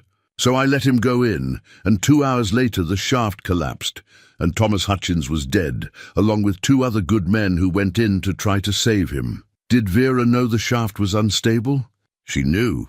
Thomas had told me the night before that Vera had been asking about the mine, about which shafts were producing, how much ore was coming out. I'd mentioned the new shaft was risky but potentially rich if we could stabilize it. Thomas said she'd been on him ever since, saying if he was any kind of man, he'd go get that rich ore instead of wasting time on safer, poorer shafts. Garrison felt his jaw clench, so she pushed him toward the dangerous work deliberately. That's how I see it, yes. And there's something else. Hartley reached into his desk drawer and pulled out an envelope. Thomas gave me this the day before he died. Asked me to hold on to it, said if anything happened to him, I should make sure Emma got it eventually. I've been holding it all this time, trying to work up the courage to deliver it. Didn't know who to trust it with, given that Vera was Emma's guardian. Why are you giving it to me now? Because word around town is you're petitioning for custody of Emma. Because I heard what Vera is, a fraud and a bigamist. And because I can't carry this weight anymore. Hartley handed over the envelope. That's Thomas's letter to his daughter, and probably evidence of what Vera did, if I'm reading between the lines right. Garrison recognized the envelope immediately.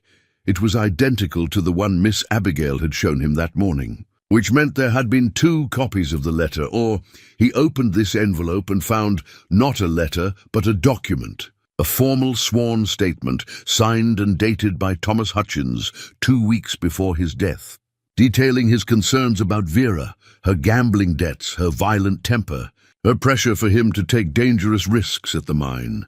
At the bottom, Thomas had written, "Should anything happen to me, I fear my wife may have played a role in it. Please investigate thoroughly and protect my daughter Emma from her influence." This is a legal document, Garrison said, his heart pounding. Thomas had it drawn up by a notary in town, had me witness it along with Doc Warren. Said he wanted it on record in case. Hartley puffed his pipe. I should have given it to the sheriff right after Thomas died. I should have spoken up. But Vera was the grieving widow, and I was just a foreman who'd let a man go into an unsafe shaft. I thought no one would believe me. Thought I'd be blamed for Thomas's death. You're speaking up now. That's what matters. Garrison stood, tucking the document carefully into his coat. Jack, I need you to come with me to Sheriff Dalton. We need to make an official statement about all of this. Will it help Emma? It'll help put Vera away for a very long time. At the sheriff's office, they found Dalton behind his desk, looking older and more tired than Garrison had ever seen him. The revelation about Vera's bigamy had shaken the lawman. He'd known Thomas Hutchins, had considered him a friend. Learning that Thomas's widow was a fraud and possibly worse had taken its toll. "Garrison," Dalton greeted him, then noticed Hartley. "Jack didn't expect to see you here. He has information about Thomas Hutchins's death," Garrison said. "Information that changes everything." They spent the next hour going through it all. Hartley's testimony about the dangerous shaft, Vera's pressure on Thomas, the sworn statement Thomas had left behind. Dalton listened with growing horror, making careful notes, his hand trembling slightly as he wrote. "This is bad," Dalton said finally. "This is real bad. If Thomas documented his fears and then died in circumstances that match those fears, we're talking about something more than fraud. We're talking about manslaughter at minimum, maybe murder if we can prove intent. Can you hold her on this?" Garrison asked. "I can hold her on suspicion, but I'll need the territorial prosecutor to review the evidence and decide if there's enough for charges. That could take weeks." Dalton rubbed his face wearily. "Meanwhile, she's sitting in that cell back there, getting angrier by the hour. She's demanding a lawyer, threatening lawsuits. And legally, until she's formally charged with something, I can't hold her much longer on the bigamy charge alone." "How much longer?" "A day, maybe 2. After that, I'll have to release her, unless the prosecutor moves faster than prosecutors usually move." The words hit Garrison like a physical blow. Vera loose in Redemption Creek again. Vera, who'd threatened that this wasn't over. Vera, who now had nothing left to lose. "She can't go free," Garrison said quietly. "Not while Emma's still in town." "I know, but my hands are tied by the law." Dalton met his eyes. "Unless you've got another solution." Garrison thought for a long moment. "What if Emma wasn't in town? What if I took her somewhere safe until this is all resolved?" "Where would you take her? And on what authority? You're not her legal guardian yet." "I could take her to Helena. To the lawyer's office, Merriweather. He's already involved in the trust case, and he could petition the territorial court for emergency protective custody." Garrison's mind was working fast now. With this new evidence, with Thomas's sworn statement, a judge would have to listen. Dalton considered this. "It's not a bad idea. Gets Emma out of potential danger and speeds up the legal process. But Garrison, if you take that girl out of town without legal authority, Vera could accuse you of kidnapping. Let her." "I'd rather face kidnapping charges than attend another child's funeral." The words hung in the air, heavy with old grief. Dalton nodded slowly, understanding passing between the two men. "Go," Dalton said. "Get Emma and head to Helena. I'll send a telegram ahead to Merriweather. Let him know you're coming. And I'll do everything in my power to keep Vera locked up until the prosecutor makes a decision. Thank you, Tom. Don't thank me. Just keep that little girl safe." Garrison went straight to Miss Abigail's house. He found Emma in the backyard, playing with a kitten that belonged to Abigail's neighbor. She looked up when he approached, and her smile faded when she saw his expression. "What's wrong?" she asked, setting down the kitten carefully. "Nothing's wrong, honey. But I need you to take a trip with me." "To Helena. Why?" He crouched down, taking her small hands in his large ones. "Because we need to talk to some lawyers and judges about your future. About making sure you're safe and that you can stay with me permanently. Is Vera coming after me?" The fear in her voice was immediate and visceral. "Not if I have anything to say about it. But I want to get ahead of this, make sure everything's handled properly." He squeezed her hands gently. "Do you trust me?" "Yes." "Then pack your things. Just what you need. Your clothes, your school books, your mother's locket. We leave within the hour." Miss Abigail helped Emma pack, while Garrison explained the situation. The teacher's face went pale as he outlined what they'd discovered about Thomas's death. "That woman, she's truly evil," Abigail whispered. "And to think Emma's been in her care all this time." "Not anymore," Garrison said firmly. "Not ever again." They were ready to leave within 45 minutes. Garrison had packed his own small bag, saddled his horse, and arranged for a gentle mare for Emma to ride. Miss Abigail had prepared food for the journey and written a letter of recommendation for Garrison to present to any authorities who questioned his right to have Emma with him. As they prepared to mount up, Doc Warren arrived, slightly out of breath. "Heard you were leaving town," he said. "Wanted to give you this." He handed Garrison an envelope thick with papers. "Complete medical documentation of every injury I've treated on Emma over the past 6 months. Times, dates, descriptions. And my professional opinion that the pattern indicates systematic abuse. Thank you, Samuel. Bring her back safe, Garrison. Bring both of you back safe." They rode out of Redemption Creek as the sun was reaching its zenith, Emma sitting straight in her saddle with the determined expression of a child trying to be brave. Garrison kept the pace moderate, not wanting to tire her, but urgent enough that they'd make good time. They'd been on the trail for about an hour when Emma spoke up. "Mr. Garrison, can I ask you something?" "Anything. The letter Miss Abigail showed you this morning, the one from my papa. What did it say?" He'd known this question was coming. He considered softening the truth, protecting her from it. But Emma had lived through too much to be treated like she couldn't handle reality. "It said that your father loved you very much. It said he knew Vera was dangerous and that he was planning to send her away, so it could be just the two of you again." He paused, choosing his next words carefully. "It said he was sorry he didn't do it sooner."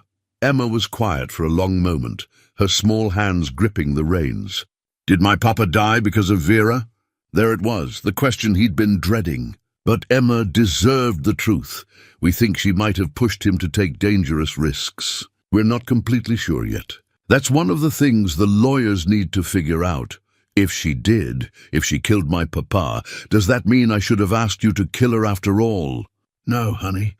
It means the law should handle her, the way the law is supposed to handle people who hurt others. That's what we're working toward now. But you said the law doesn't always work right. That sometimes law and justice aren't the same thing." "I did say that. And it's true." Garrison guided his horse around a fallen log, waiting for Emma to follow before continuing. "But the answer isn't to take justice into our own hands with violence. The answer is to fight to make the law work better, to make it protect people like you instead of people like Vera." That sounds hard. It is hard. Much harder than just drawing a gun. But it's the right kind of hard. They rode in silence for a while, the mountains rising around them, pine trees standing like sentinels along the trail. Garrison found himself thinking about Thomas Hutchins, a good man who'd made one bad decision and paid for it with his life. A father who'd loved his daughter enough to document his fears, to try to protect her even from beyond the grave. "Mr. Garrison?" Emma's voice was small. "When we get to Helena, when we talk to the judges, will they let you be my father?" "For real?" "I don't know, Emma. I hope so. But I can't promise it. I understand." She was quiet another moment. "But even if they say no, even if they send me somewhere else, I'll always think of you as my father. The one who came when I asked for help. The one who chose the hard way because it was right." Garrison felt something break open in his chest, some last wall he'd been keeping in place. "And I'll always think of you as my daughter, Emma, no matter what any judge says." They made camp that night under the stars, Garrison building a small fire while Emma spread out their bedrolls. She was quieter than usual, tired from the day's ride and the weight of everything that had happened. After they'd eaten the food Miss Abigail had packed, Emma lay down close to the fire, wrapped in blankets. "Mr. Garrison," she said into the darkness, "will you tell me about your other daughter?" "The one who died?" He hadn't expected that question. For a long moment he considered deflecting, changing the subject. But Emma had been honest with him about her pain. He owed her the same. Her name was Caroline. She was 6 years old when the fever took her. Blonde hair, brown eyes, smile that could light up a room. He stared into the fire, seeing not the flames but a little girl's face. She loved stories. Every night I'd tell her a story before bed, made-up adventures about princesses and dragons and brave knights. She'd fall asleep smiling. "Do you miss her?" "Every day. Missing someone you love doesn't stop. You just learn to carry it differently." "I miss my papa," Emma said softly. "And my mama, even though I never really knew her." "Is that strange?" Not strange at all. Love doesn't need memory to exist. Emma was quiet for so long he thought she'd fallen asleep. Then do you think Caroline would mind? You being my father now? The question nearly undid him. He had to clear his throat twice before he could answer. I think Caroline would be glad. I think she'd want you to have someone to tell you bedtime stories and keep you safe. I think she'd like you very much. I wish I could have known her. I wish that too. Emma, I wish that too. He sat watch through most of the night, letting Emma sleep, keeping the fire burning against the cold. Around midnight, she cried out in her sleep, caught in some nightmare. He moved to her side immediately, touching her shoulder gently. Shh, Emma, you're safe. I'm right here. She woke with a start, disoriented and frightened. Then she saw him and threw her arms around his neck, holding tight. I dreamed Vera took me away, and I couldn't find you. Just a dream. I'm right here, and I'm not going anywhere. He held her until her trembling stopped. Try to sleep. We have another long day of riding tomorrow. Will you stay close, so I know you're there? I'll be right here all night. I promise. Eventually she slept again, and Garrison kept his vigil, watching the stars wheel overhead and thinking about promises and responsibility, about love and loss and second chances. He thought about Thomas's letter and the awful knowledge that Emma's father had tried to protect her but failed. He thought about Vera, sitting in a jail cell, her schemes unraveling. He thought about the road ahead, the legal battles, the uncertainty, the possibility of failure. But mostly he thought about the small girl sleeping near the fire, trusting him to keep her safe. And he renewed his vow that whatever it took, whatever he had to do, he would not let her down. Some promises he knew now were worth any sacrifice. Some responsibilities were worth accepting even when they terrified you. And some children were worth fighting for with everything you had, law or no law, odds or no odds. Emma was one of those children, and he would fight for her until his last breath. They arrived in Helena late the following afternoon, both tired and saddle-sore from the hard ride. Garrison took Emma directly to a boarding house run by a respectable widow who asked no uncomfortable questions, got them settled in adjacent rooms, and promised a hot meal within the hour. While Emma rested, Garrison went to find Jonathan Merriweather's office. The lawyer was just closing up for the day, but immediately reopened when he saw Garrison's expression. Mr. Cole, Sheriff Dalton's telegram said you were coming. Something about new evidence? Garrison laid it all out, the forged documents, the bigamy charge, Thomas's sworn statement, the mine foreman's testimony. Merriweather listened with growing astonishment, taking careful notes.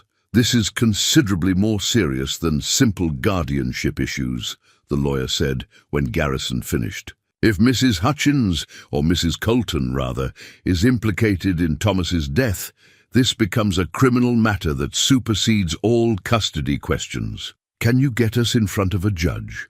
Quickly. Judge Morrison is in Helena now, hearing territorial cases.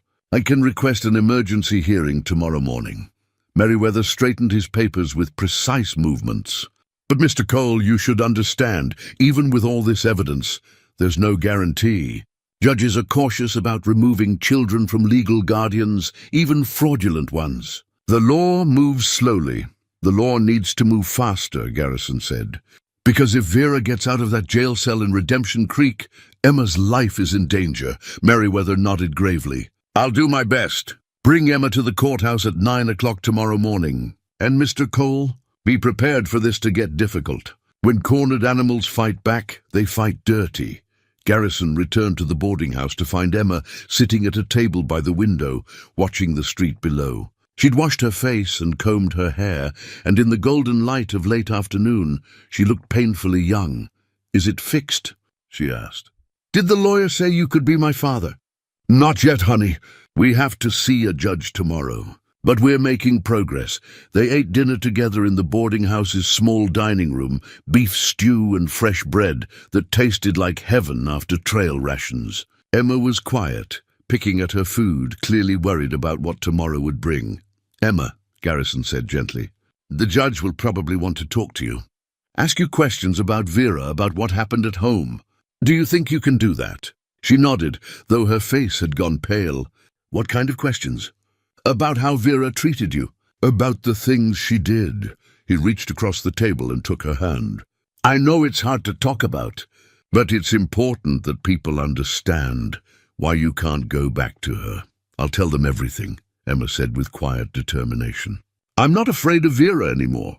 Not when you're with me. That night, Garrison lay awake in his small room, staring at the ceiling and thinking about the next day. Everything depended on Judge Morrison. His wisdom, his compassion, his willingness to look beyond strict legal precedent and see the human cost of his decisions. Garrison had known judges who cared more about law than justice. He'd known judges who saw children as property rather than people. He'd known judges who wouldn't cross the street to save a drowning man if it meant bending a rule. He hoped Judge Morrison wasn't one of those judges. Morning came too soon. Garrison helped Emma dress in her best clothes, a dress Miss Abigail had packed, only slightly worn, with Emma's mother's locket gleaming at her throat. She looked small and fragile, but there was steel in her spine as they walked to the courthouse. The Helena courthouse was an imposing stone building that smelled of old paper and furniture polish. Merriweather met them in the lobby, looking tired but determined. Judge Morrison will see us in his chambers. It's not a formal trial, just a hearing to review the evidence and determine next steps. He looked down at Emma kindly. You're a brave girl for doing this. I just want to be safe, Emma said simply. Judge Cornelius Morrison was a man in his late 60s with white hair and eyes that had seen too much human misery. He gestured for them all to sit in his chambers, a comfortable room lined with law books. Mr. Merriweather has briefed me on the situation, the judge said, his voice gravelly with age. Mrs. Vera Hutchins, also known as Vera Colton, currently held on bigamy charges in Redemption Creek, allegations of fraud, child abuse, and possible involvement in the death of her purported husband, Thomas Hutchins. He looked at Emma over his spectacles. You're Emma Hutchins? Yes, sir. How old are you, child? 8 years old, sir. And you've been living with Mrs. Hutchins since your father died? Yes, sir. Emma's voice was steady, but Garrison saw her hands trembling in her lap. She was my stepmother. Except now I guess she wasn't really, because they weren't really married. That's correct. Which brings us to the question of your current guardianship. Judge Morrison shuffled papers on his desk. Mr. Cole here has petitioned for temporary custody, pending a full hearing. That's quite unusual. What's your relationship to this child, Mr. Cole? Garrison chose his words carefully. I'm a friend, Your Honor. I witnessed the abuse Emma suffered at Mrs. Hutchins's hands. I took steps to protect her and to investigate Mrs. Hutchins's conduct. In the course of that investigation, I learned that Emma has no living relatives and no legal guardian, given that Mrs. Hutchins's marriage to Thomas was fraudulent. So you're a stranger who's taken an interest in this child's welfare. I'm someone who couldn't stand by and watch a child be hurt. Your Honor. Yes, Judge Morrison studied him for a long moment. Your background check shows you were a lawman for 15 years. Good record, no complaints. Left the profession after your wife and daughter died. You've been living quietly in Redemption Creek for 8 years, working at a livery stable. He paused. Why get involved now? Because Emma asked me for help, sir. And because I had the means to give it. What kind of help did you ask for, Emma? The judge asked gently. Emma's face flushed. I asked him to kill Vera, sir, because I thought that was the only way to make her stop hurting me. The judge's eyebrows rose. And what did Mr. Cole say to that? He said no. He said there was a better way, a right way.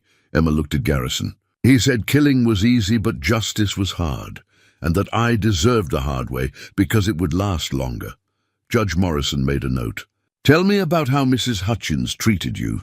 For the next 20 minutes, Emma described her life under Vera's care. She spoke matter-of-factly, without drama or exaggeration, which somehow made it worse. The beatings, the starvation, the psychological torture, the burns on her hands, the hours locked in the root cellar with rats and spiders. Garrison watched the judge's face and saw carefully controlled anger there. When Emma finished, Merriweather presented the medical documentation.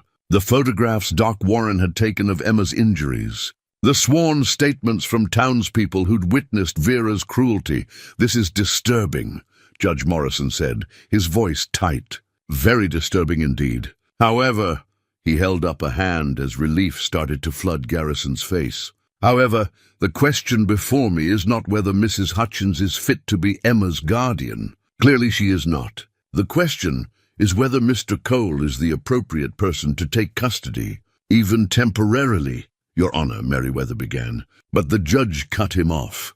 "Let me finish. Mr. Cole, you're a single man with no family, no experience raising children beyond the 6 years you had with your daughter. You work at a livery stable. You live in a room behind that stable. You have no home suitable for a child, no support system, no—" "I have a whole town supporting me," Garrison interrupted. "Character references from the sheriff, the doctor, the school teacher, the bank manager. People who've known me for 8 years and trust me. As for my living situation, that can be remedied easily enough. Perhaps. But there's another option that must be considered." Judge Morrison pulled out another document. "I received a telegram this morning from a Mrs. Margaret Hartwell of the Sisters of Mercy Orphanage in Butte. They have an excellent facility, well-funded, with experienced staff. They can take Emma immediately and provide her with a stable home, education, and eventually help place her with an appropriate family for adoption." Emma made a small sound. Not quite a cry, but close. Garrison felt his world tilting. "Your Honor," he said, keeping his voice level with effort, "Emma has already been through enormous trauma. Sending her to an orphanage, separating her from everyone she knows, would ensure she's properly cared for while permanent arrangements are made." The judge finished. "Mr. Cole, I understand your intentions are good, but intentions don't raise children. Resources, stability, appropriate supervision, these things matter. An orphanage can provide all of that." "An orphanage is an institution," Garrison said, his voice hardening. "Emma needs a family, not an institution. She needs someone who'll fight for her, not staff who'll process her. She needs—" "Please don't send me away." Emma's voice cut through the room, small but clear. "Please, I know Mr. Garrison isn't rich. I know he doesn't have a fancy house. But he came when I needed help. He protected me from Vera. He made me feel safe for the first time in months. Isn't that worth more than a nice building?" Judge Morrison's expression softened. "Child, I know this is frightening, but sometimes adults have to make difficult decisions for children's own good." "Adults keep saying that," Emma said, and there was an edge to her voice now. "Vera said that when she locked me in the root cellar. Said it was for my own good to teach me discipline. But it wasn't for my good. It was for her good, because she liked hurting me." She stood up, small and defiant. "You don't know me, Judge Morrison. You don't know what I need. But I know. I need Mr. Garrison. He's the only person who ever chose to help me just because it was right, not because the law said he had to." The room fell silent. Judge Morrison looked at Emma for a long moment, then at Garrison, then back at his papers. "Mr. Merriweather," he said finally, "there's something in your submitted evidence about a marriage certificate. You claim Mrs. Hutchins was never legally married to Thomas Hutchins because she was already married to someone else." "That's correct, Your Honor. To a Vernon Colton of Kansas City. We have documentation, and has anyone actually confirmed that Vernon Colton exists? That this prior marriage is legitimate?" Merriweather blinked. "The sheriff in Redemption Creek received a telegram from authorities in Kansas City indicating, not confirming." Judge Morrison leaned back in his chair. "Gentlemen, I've been on the bench for 30 years. I've learned to be thorough. Last night, I sent my own telegram to authorities in Kansas City, requesting verification of Vernon Colton and his alleged marriage to Vera Colton." He pulled out a telegram from his desk drawer, and Garrison felt a cold dread building in his stomach. "The response came this morning," the judge continued. "There is no record of any Vernon Colton in Kansas City. No marriage license, no property records, no tax documents, nothing." "But," Garrison started, "the original telegram to Sheriff Dalton was a fake." "Someone fabricated the bigamy charge." Judge Morrison's eyes were hard. "Which means Mrs. Hutchins' marriage to Thomas Hutchins was entirely legal." which means she is in fact Emma's legal guardian with full rights under territorial law. The world seemed to stop. Garrison heard Emma gasp, felt his own heart hammering. This couldn't be right. The bigamy charge was real. It had to be real. Who would fake such a telegram? Merriweather asked, his voice shaking. That's what I intend to find out. But in the meantime, the legal situation is clear. Mrs. Hutchins is Emma's guardian. The allegations of abuse are serious and will be investigated, but they don't automatically terminate guardianship. The forged documents regarding the trust land are a criminal matter, but again, don't affect custody rights. And Thomas Hutchins' sworn statement, while concerning, is not conclusive evidence of wrongdoing, merely of his fears and suspicions. You can't send Emma back to that woman, Garrison said, his voice raw. You can't. She'll kill her. I'm not sending Emma anywhere until this matter is thoroughly investigated, Judge Morrison said firmly. But Mr. Cole, you need to understand, unless Mrs. Hutchins is formally charged with a crime and convicted, unless the abuse allegations can be definitively proven, she retains her legal rights as guardian. And based on the evidence before me, those rights appear intact. What about Emma's wishes? Garrison demanded. Doesn't she get a say? Emma is 8 years old. The law doesn't grant children autonomy in choosing their guardians, especially not at such a young age. Then the law is wrong. Perhaps. But it's still the law, and I'm bound to uphold it. Garrison stood, every muscle in his body coiled with frustration and fear.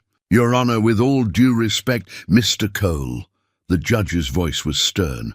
I understand your passion. I even admire it. But this court cannot make decisions based on emotion. Here's what I'm prepared to do. I'll grant temporary emergency custody to the territorial court, pending a full investigation. Emma will stay at the Sisters of Mercy facility in Butte for no more than 30 days, while we sort out the truth of these various claims. During that time, Mrs. Hutchins will remain in custody in Redemption Creek, and a full criminal investigation will be conducted into all allegations against her. At the end of 30 days, we'll reconvene and make a final determination on guardianship. 30 days in an orphanage, Emma whispered, and the devastation in her voice broke Garrison's heart. It's the best I can do given the legal constraints, Judge Morrison said, not unkindly. I'm sorry, child, but it's only temporary, and you'll be safe there.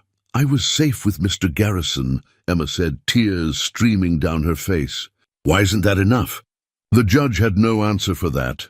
They left the courthouse in stunned silence. Outside, Garrison leaned against the stone wall, trying to process what had just happened. Everything had been going their way, the evidence against Vera, the support from the town, the clear path to custody. And then, in an instant, it had all collapsed. The bigamy charge was fake. Someone had fabricated it, but who and why? We need to get back to Redemption Creek, Garrison said to Merriweather. We need to find out who sent that fake telegram and why. That won't change Judge Morrison's ruling, Merriweather said gently. Maybe not. But it might change what happens in 30 days. Garrison looked at Emma, who stood apart from them, hugging herself and crying silently. I'm not giving up. Not by a long shot. He went to Emma, knelt before her and took her hands. Listen to me. This isn't over. It's a setback, but it's not the end. You're going to go to Butte, and it's going to be hard and lonely, and you're going to hate every minute of it. But it's only 30 days. Can you be brave for 30 days? I don't want to be brave anymore, Emma sobbed. I want to go home. With you. I know, honey. And we'll get there. But right now, we have to play by the judge's rules. He wiped her tears with his thumb. I promise you, I swear to you, I will spend every one of those 30 days fighting to bring you home. I will find out who's behind this. I will prove that Vera is unfit, and I will make sure you never have to go back to her. Do you believe me? Emma looked at him with those dark, ancient eyes, so much older than 8 years should allow. Then slowly she nodded. I believe you. 2 days later, Garrison stood on a train platform, watching Emma board a coach bound for Butte, accompanied by a stern but kind-looking matron from the Sisters of Mercy. Emma looked tiny in her too large coat. Clutching a small bag that held all her worldly possessions, she turned at the train car door, found Garrison in the crowd, and raised her hand in a small wave. He waved back, his throat too tight to shout the reassurances he wanted to give. Then she was gone, swallowed by the train, and Garrison was left standing alone on the platform as the locomotive pulled away, carrying the child he'd come to love more than he'd thought possible. He stood there until the train disappeared around a distant bend. Then he turned and walked back toward where he'd tied his horse, his jaw set and his mind already working. 30 days to unravel the mystery of the fake telegram, 30 days to build an ironclad case against Vera, 30 days to prove he was worthy of being Emma's father. He'd wasted 8 years of his life, hiding from responsibility and pain. He wasn't going to waste another day. Emma needed him, and by God, he wasn't going to let her down. Not now, not ever. 28 days into the extended investigation, everything came to a head. Judge Morrison had been thorough. He'd sent investigators to Silver City, interviewed witnesses, subpoenaed merchants' business records. What they'd uncovered was even worse than Garrison had imagined. Not just 2 cases of suspicious child deaths, but 5 over the past 3 years. All children whose guardians owed merchant money. All deaths ruled accidental. All estates seized through loan defaults. The pattern was unmistakable. Marcus Merchant was a predator who used desperate people and innocent children as his hunting grounds. Arrest warrants were issued. The territorial prosecutor was preparing charges. It should have been over. But Marcus Merchant had money, connections, and an instinct for survival. Before the authorities could reach Silver City to arrest him, he disappeared. And with him disappeared Vera Hutchins. Garrison was at the livery stable when Sheriff Dalton brought the news, his face ashen. They're gone. Both of them. Left Silver City 2 days ago. No one knows where they went. Garrison felt ice flood his veins. Emma, they're going after Emma. The orphanage is secure. I sent a telegram warning them to increase security. That won't be enough. Not if Merchant's desperate. Not if he knows his whole operation is collapsing. Garrison was already moving, throwing a saddle on his horse. He needs Emma dead before she can testify, before she can be the living proof of what he's done. Garrison, wait. Let me send deputies. There's no time. Butte is 3 days' hard ride. If Merchant and Vera left 2 days ago, they could already be there. He swung up into the saddle. You send those deputies. Send as many as you can. But I'm not waiting. He rode out of Redemption Creek at a gallop, pushing his horse harder than he ever had. 3 days' ride that he needed to make in 2. Behind him, Dalton would be organizing help, sending telegrams, doing everything law and procedure allowed. But Garrison was beyond law and procedure now. He was a father racing to save his child, and nothing was going to stop him. The first day was torture. Every mile felt like 10, every hour an eternity of imagined horrors. He stopped only to rest his horse, allowing himself no rest. He ate in the saddle, drank from streams without dismounting. When night fell, he rode by moonlight, trusting his horse's instincts on the dark trail. The second day was worse. His horse was flagging, and Garrison himself was nearly dead with exhaustion. But he couldn't stop, couldn't slow down. Emma was in danger. Emma needed him. Nothing else mattered. He reached Butte late on the second night, his horse foam-flecked and stumbling. He went straight to the Sisters of Mercy orphanage, a large stone building on the edge of town. The gates were locked, which he took as a good sign. At least they'd received Dalton's warning. He pounded on the gate until a nun appeared, holding a lantern high. "I'm Garrison Cole," he called. "I'm here about Emma Hutchins. Is she safe?" The nun's face went pale even in the lamplight. "Mr. Cole, thank God you're here. There's been trouble." His heart stopped. "What kind of trouble?" "A woman and a man came yesterday evening. The woman claimed to be Emma's guardian, had legal papers. Mother Superior refused to release Emma without proper authorization, but the nun opened the gate, her hands trembling. They came back tonight, just an hour ago. They tried to break in through the back entrance. Where's Emma now?" "Safe in the dormitory with the other girls. We've got all the doors locked and sisters standing guard." But Mr. Cole, these people, they're dangerous. The man had a gun. Garrison's jaw clenched.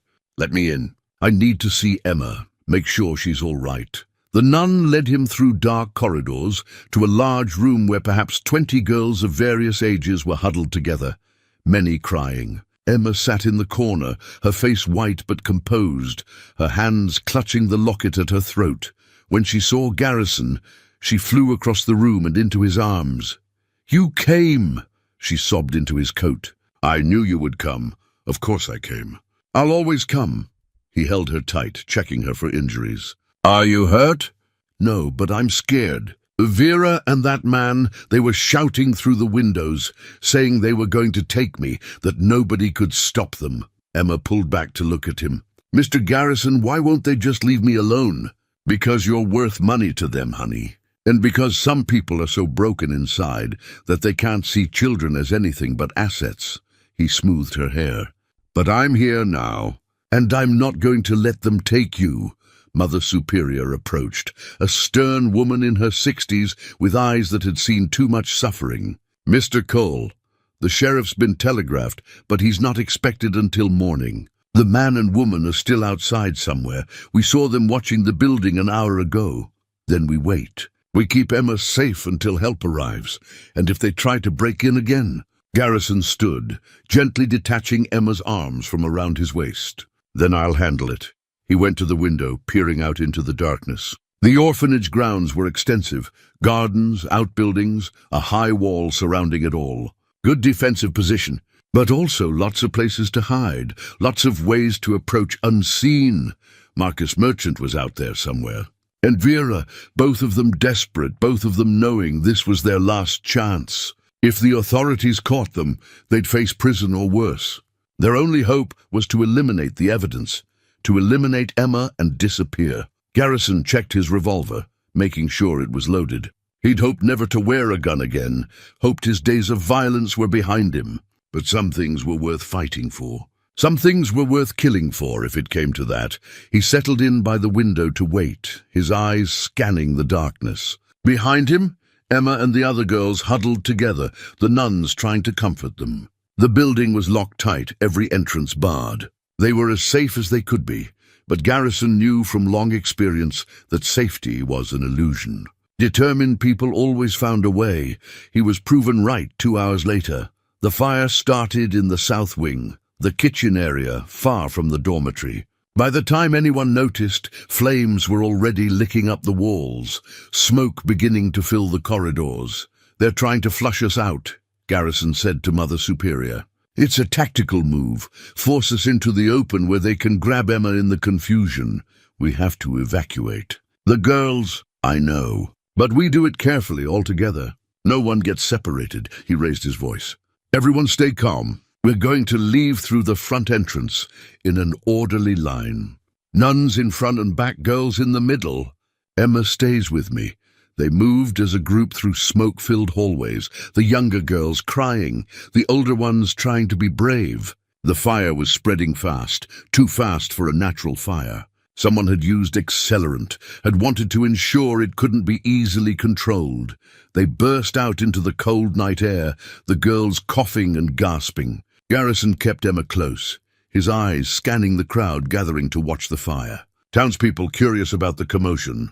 And somewhere in that crowd, there, a woman in a dark cloak standing apart from the others. And beside her, a man in an expensive coat that marked him as out of place in this working-class neighborhood. Vera and Merchant. They saw Emma at the same moment Garrison saw them. Vera's face twisted with something between rage and desperation. Merchant's expression was calculating, already planning his approach. "Mother Superior," Garrison said quietly, "take the girls and move away from the building. Get them to safety. What are you going to do?" "What I should have done weeks ago." He began walking toward Vera and Merchant, keeping Emma behind him. As he moved, the crowd parted, sensing something about to happen. Vera and Merchant held their ground, but Garrison saw Merchant's hand move toward his coat, toward the gun the nun had mentioned. "That's far enough, Cole," Merchant called. "Hand over the girl and walk away. This doesn't have to get ugly. It's already ugly. It's been ugly from the start." Garrison stopped about 20 feet away, close enough to talk, but far enough to react if things went bad. "It's over, Merchant. Judge Morrison knows everything. There are warrants for both of you. The only question now is whether you surrender peacefully or make things worse." "Surrender?" Vera laughed, a brittle, desperate sound. "So we can hang? So we can rot in prison?" "I don't think so. Vera, think about what you're doing. You married Thomas for his money, fine. You treated Emma badly and you'll answer for that. But if you hurt her now, if you're part of killing her, that's murder. That's the gallows for certain. I should have killed her months ago," Vera hissed. "Should have made it look like an accident, collected the inheritance, and disappeared. But I listened to him," she gestured at Merchant, "and his fancy plans, his careful schemes. And now look where we are. We can still salvage this," Merchant said, his voice smooth despite the tension. "Emma comes with us now tonight. We disappear into Montana territory where no warrant can touch us. A tragic accident happens, and the estate gets settled quietly. We split the proceeds and go our separate ways." "Over my dead body," Garrison said flatly. "That can be arranged." Merchant's hand was definitely on his gun now, inside his coat. "You're one man, Cole. I'm armed. Vera's armed. You really want to risk a shootout with all these witnesses around? With all these children?" Garrison had been in enough tense situations to know when talk was over and action was about to begin. He saw it in Merchant's eyes, the decision being made, the shift from negotiation to violence. "Emma," he said quietly, "when I move, you run back to Mother Superior. Don't look back. Don't stop. Understand? But trust me, honey. One more time." And then Merchant drew his gun. 6 months later, on a Sunday morning in early spring, Garrison stood in the churchyard of Redemption Creek, watching Emma play with the other children. She'd grown in those months, not just physically, though she'd gained healthy weight and lost the hollow look of fear that had haunted her eyes. She'd grown in confidence, in joy, in the simple ability to be a child. The adoption had been finalized 8 weeks after they'd returned from Butte. Judge Morrison had traveled to Redemption Creek himself for the ceremony, which the whole town had turned out to witness. Emma had worn a new dress that Miss Abigail had helped pick out, and she'd beamed as the judge declared her Emma Cole, legal daughter of Garrison Cole. With all rights and privileges pertaining thereto, Garrison had tried not to cry and failed completely. But so had half the town, so he'd been in good company. They'd moved into a small house on Maple Street, 2 bedrooms, a kitchen, a parlor with a fireplace. Nothing grand, but it was theirs. Emma had spent weeks decorating her room, hanging curtains she'd sewn with Miss Abigail's help, arranging her few possessions with the care of someone who'd never had a space to call her own. The rag doll her mother had made, carefully mended after Vera had torn it, sat on her pillow. The silver locket with her mother's picture never left her neck. And on her small desk was a new photograph in a wooden frame, Emma and Garrison, taken by a traveling photographer a month ago. In it, Emma was smiling, really truly smiling, and Garrison's hand rested on her shoulder with unmistakable pride and love. Garrison had kept his promise about raising her right. Emma attended school every day, where she was excelling under Miss Abigail's guidance. She had friends now, children who invited her to play and to their houses for supper. She sang in the church choir. She was learning to ride a horse properly, not just sit in a saddle, but really ride, and she had a natural gift for it. And at home, she and Garrison were building the small rituals that made a family. Breakfast together every morning, even if it was just oatmeal and coffee. Dinner together every evening, where they talked about their days. Bedtime stories that Garrison had started telling again. Making up adventures about brave girls who saved kingdoms with their wit and courage. It wasn't perfect. Emma still had nightmares sometimes, waking in terror from dreams of Vera. Garrison would sit with her until she fell back asleep, his presence a steady reminder that she was safe. She had moments of worry that he might leave her, might decide she was too much trouble. He'd learned to reassure her patiently, consistently, until the fear faded, and Garrison had his own struggles. Learning to be patient with a child's questions and needs after so many years alone. Figuring out how to discipline without being too harsh or too lenient. Navigating the complicated world of raising a daughter who was growing up faster than he could quite keep pace with. But they were managing. More than managing, they were thriving. The trial had concluded 3 weeks ago. Marcus Merchant had been found guilty on multiple counts of fraud, conspiracy to commit murder, and child endangerment. He'd been sentenced to life in prison at the Territorial Penitentiary. Vera had received 20 years for her crimes against Emma and her role in Thomas's death. Caroline Brennan, the woman who'd lost her daughter Lucy, had travelled to attend the sentencing. Afterward, she'd sought out Garrison and Emma, tears streaming down her face. "Thank you," she'd said to Garrison. "Thank you for doing what I couldn't, for stopping him before he hurt another child. Thank you for saving Emma."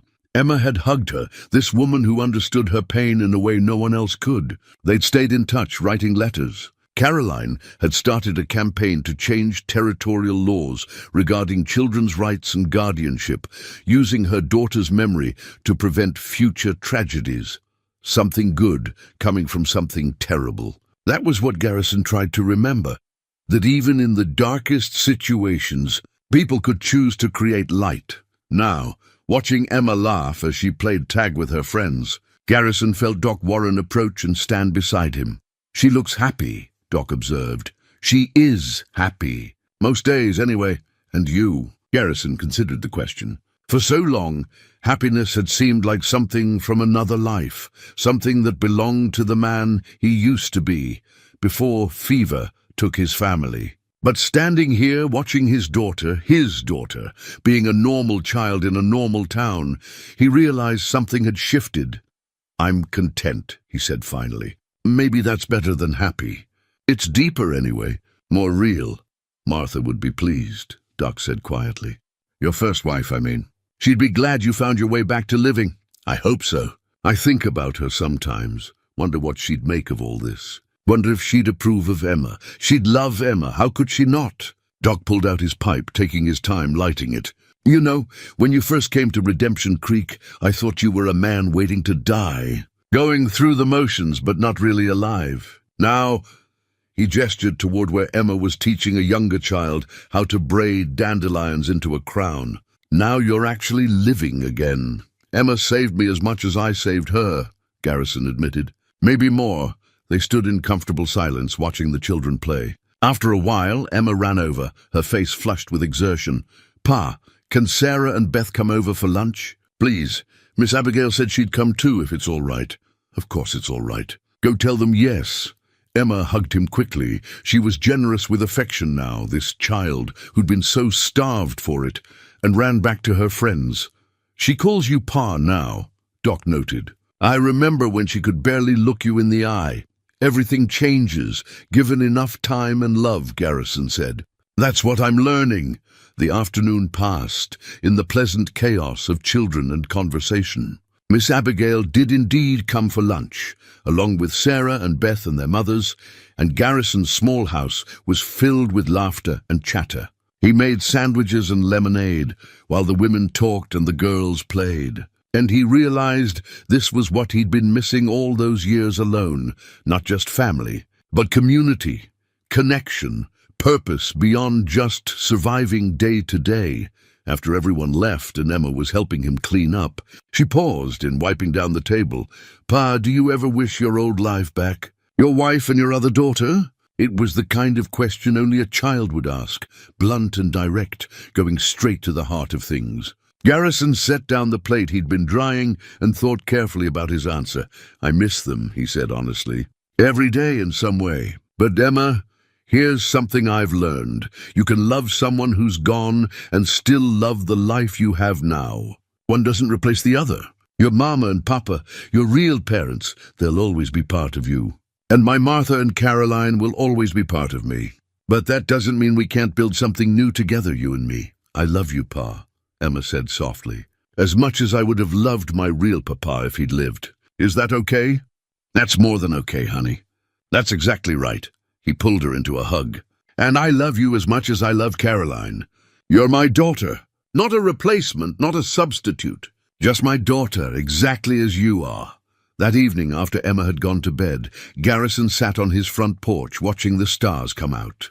He'd taken to doing this most nights, a quiet time to think and remember and be grateful.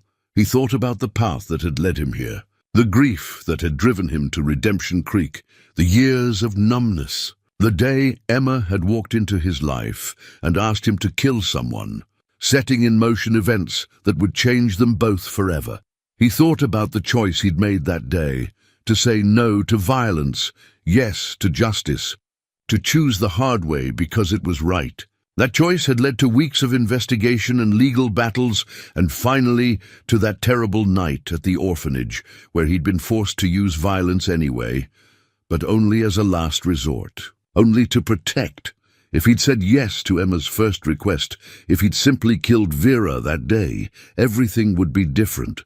Emma would be no safer. Merchant would have found another way. The conspiracy would have continued. Other children would have died. And Garrison would have become exactly the kind of man he'd spent 8 years trying not to be. Instead, by choosing the harder path, he'd exposed a monster, saved Emma, and found his way back to being the man Martha had married, the man who believed in justice and mercy.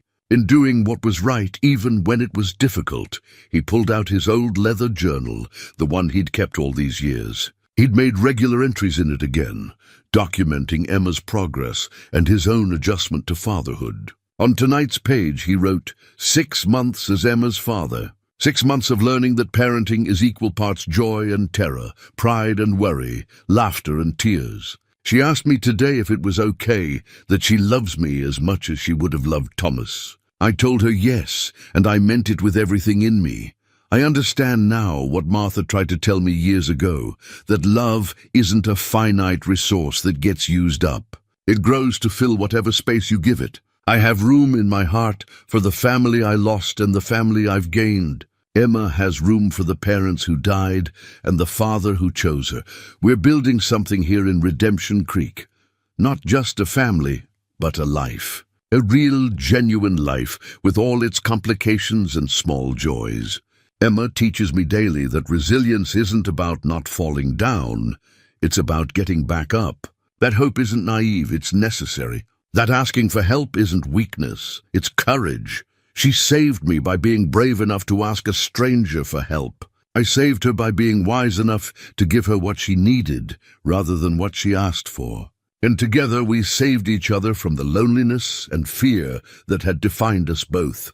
Some doors close. Some doors open, and sometimes a child with bruises on her face and hope in her heart becomes the key that unlocks a door you thought was sealed forever. Emma is my key, my daughter, my second chance, and I will spend the rest of my life being worthy of the trust she placed in me that day in the stable when she asked me to kill, and I offered her life instead. He closed the journal and sat a while longer, listening to the sounds of Redemption Creek at night. Dogs barking, wind in the trees, the distant sound of a piano from someone's house down the street. Inside, Emma slept peacefully for another night in a row, secure in the knowledge that she was loved and protected. Tomorrow, she'd go to school and learn her letters and play with her friends. She'd come home to a father who'd have dinner ready and time to listen to her stories. She'd be just another child in Redemption Creek, living a normal life, and that was everything. That was the whole point of all the fighting and searching and refusing to give up. So that Emma could be normal, so that she could have the childhood she deserved, so that she could grow up knowing that good people existed in the world, that help came when you asked for it, that love was real and lasting and worth believing in. Garrison stood and went inside, checking on Emma one last time before bed, as had become his habit. She was curled on her side, clutching her mended rag doll, her mother's locket gleaming at her throat. Her face was peaceful, free of nightmares for now. He pulled her blanket up higher and whispered what he said every night. "Sleep well, little one. You're safe. You're loved. You're home." Then he went to his own room and fell asleep easily. The way you can when your conscience is clear and your purpose is fulfilled and your heart is full. In the morning, Emma would wake him by jumping on his bed, a habit he pretended to discourage but secretly loved. They'd have breakfast together, and he'd walk her to school and kiss her forehead before she ran inside.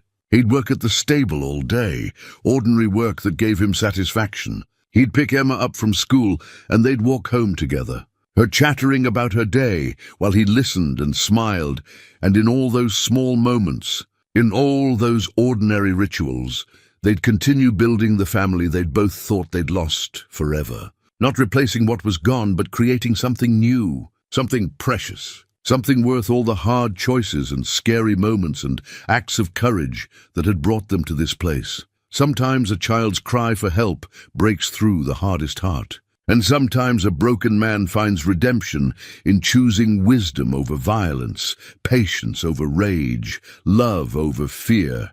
This was their story. The story of how a little girl with bruises on her face asked a giant cowboy to kill her cruel stepmother. And what he did instead shocked everyone, including himself. He gave her justice. He gave her protection. He gave her a home. But most of all, he gave her a father. And in return, she gave him a reason to live again.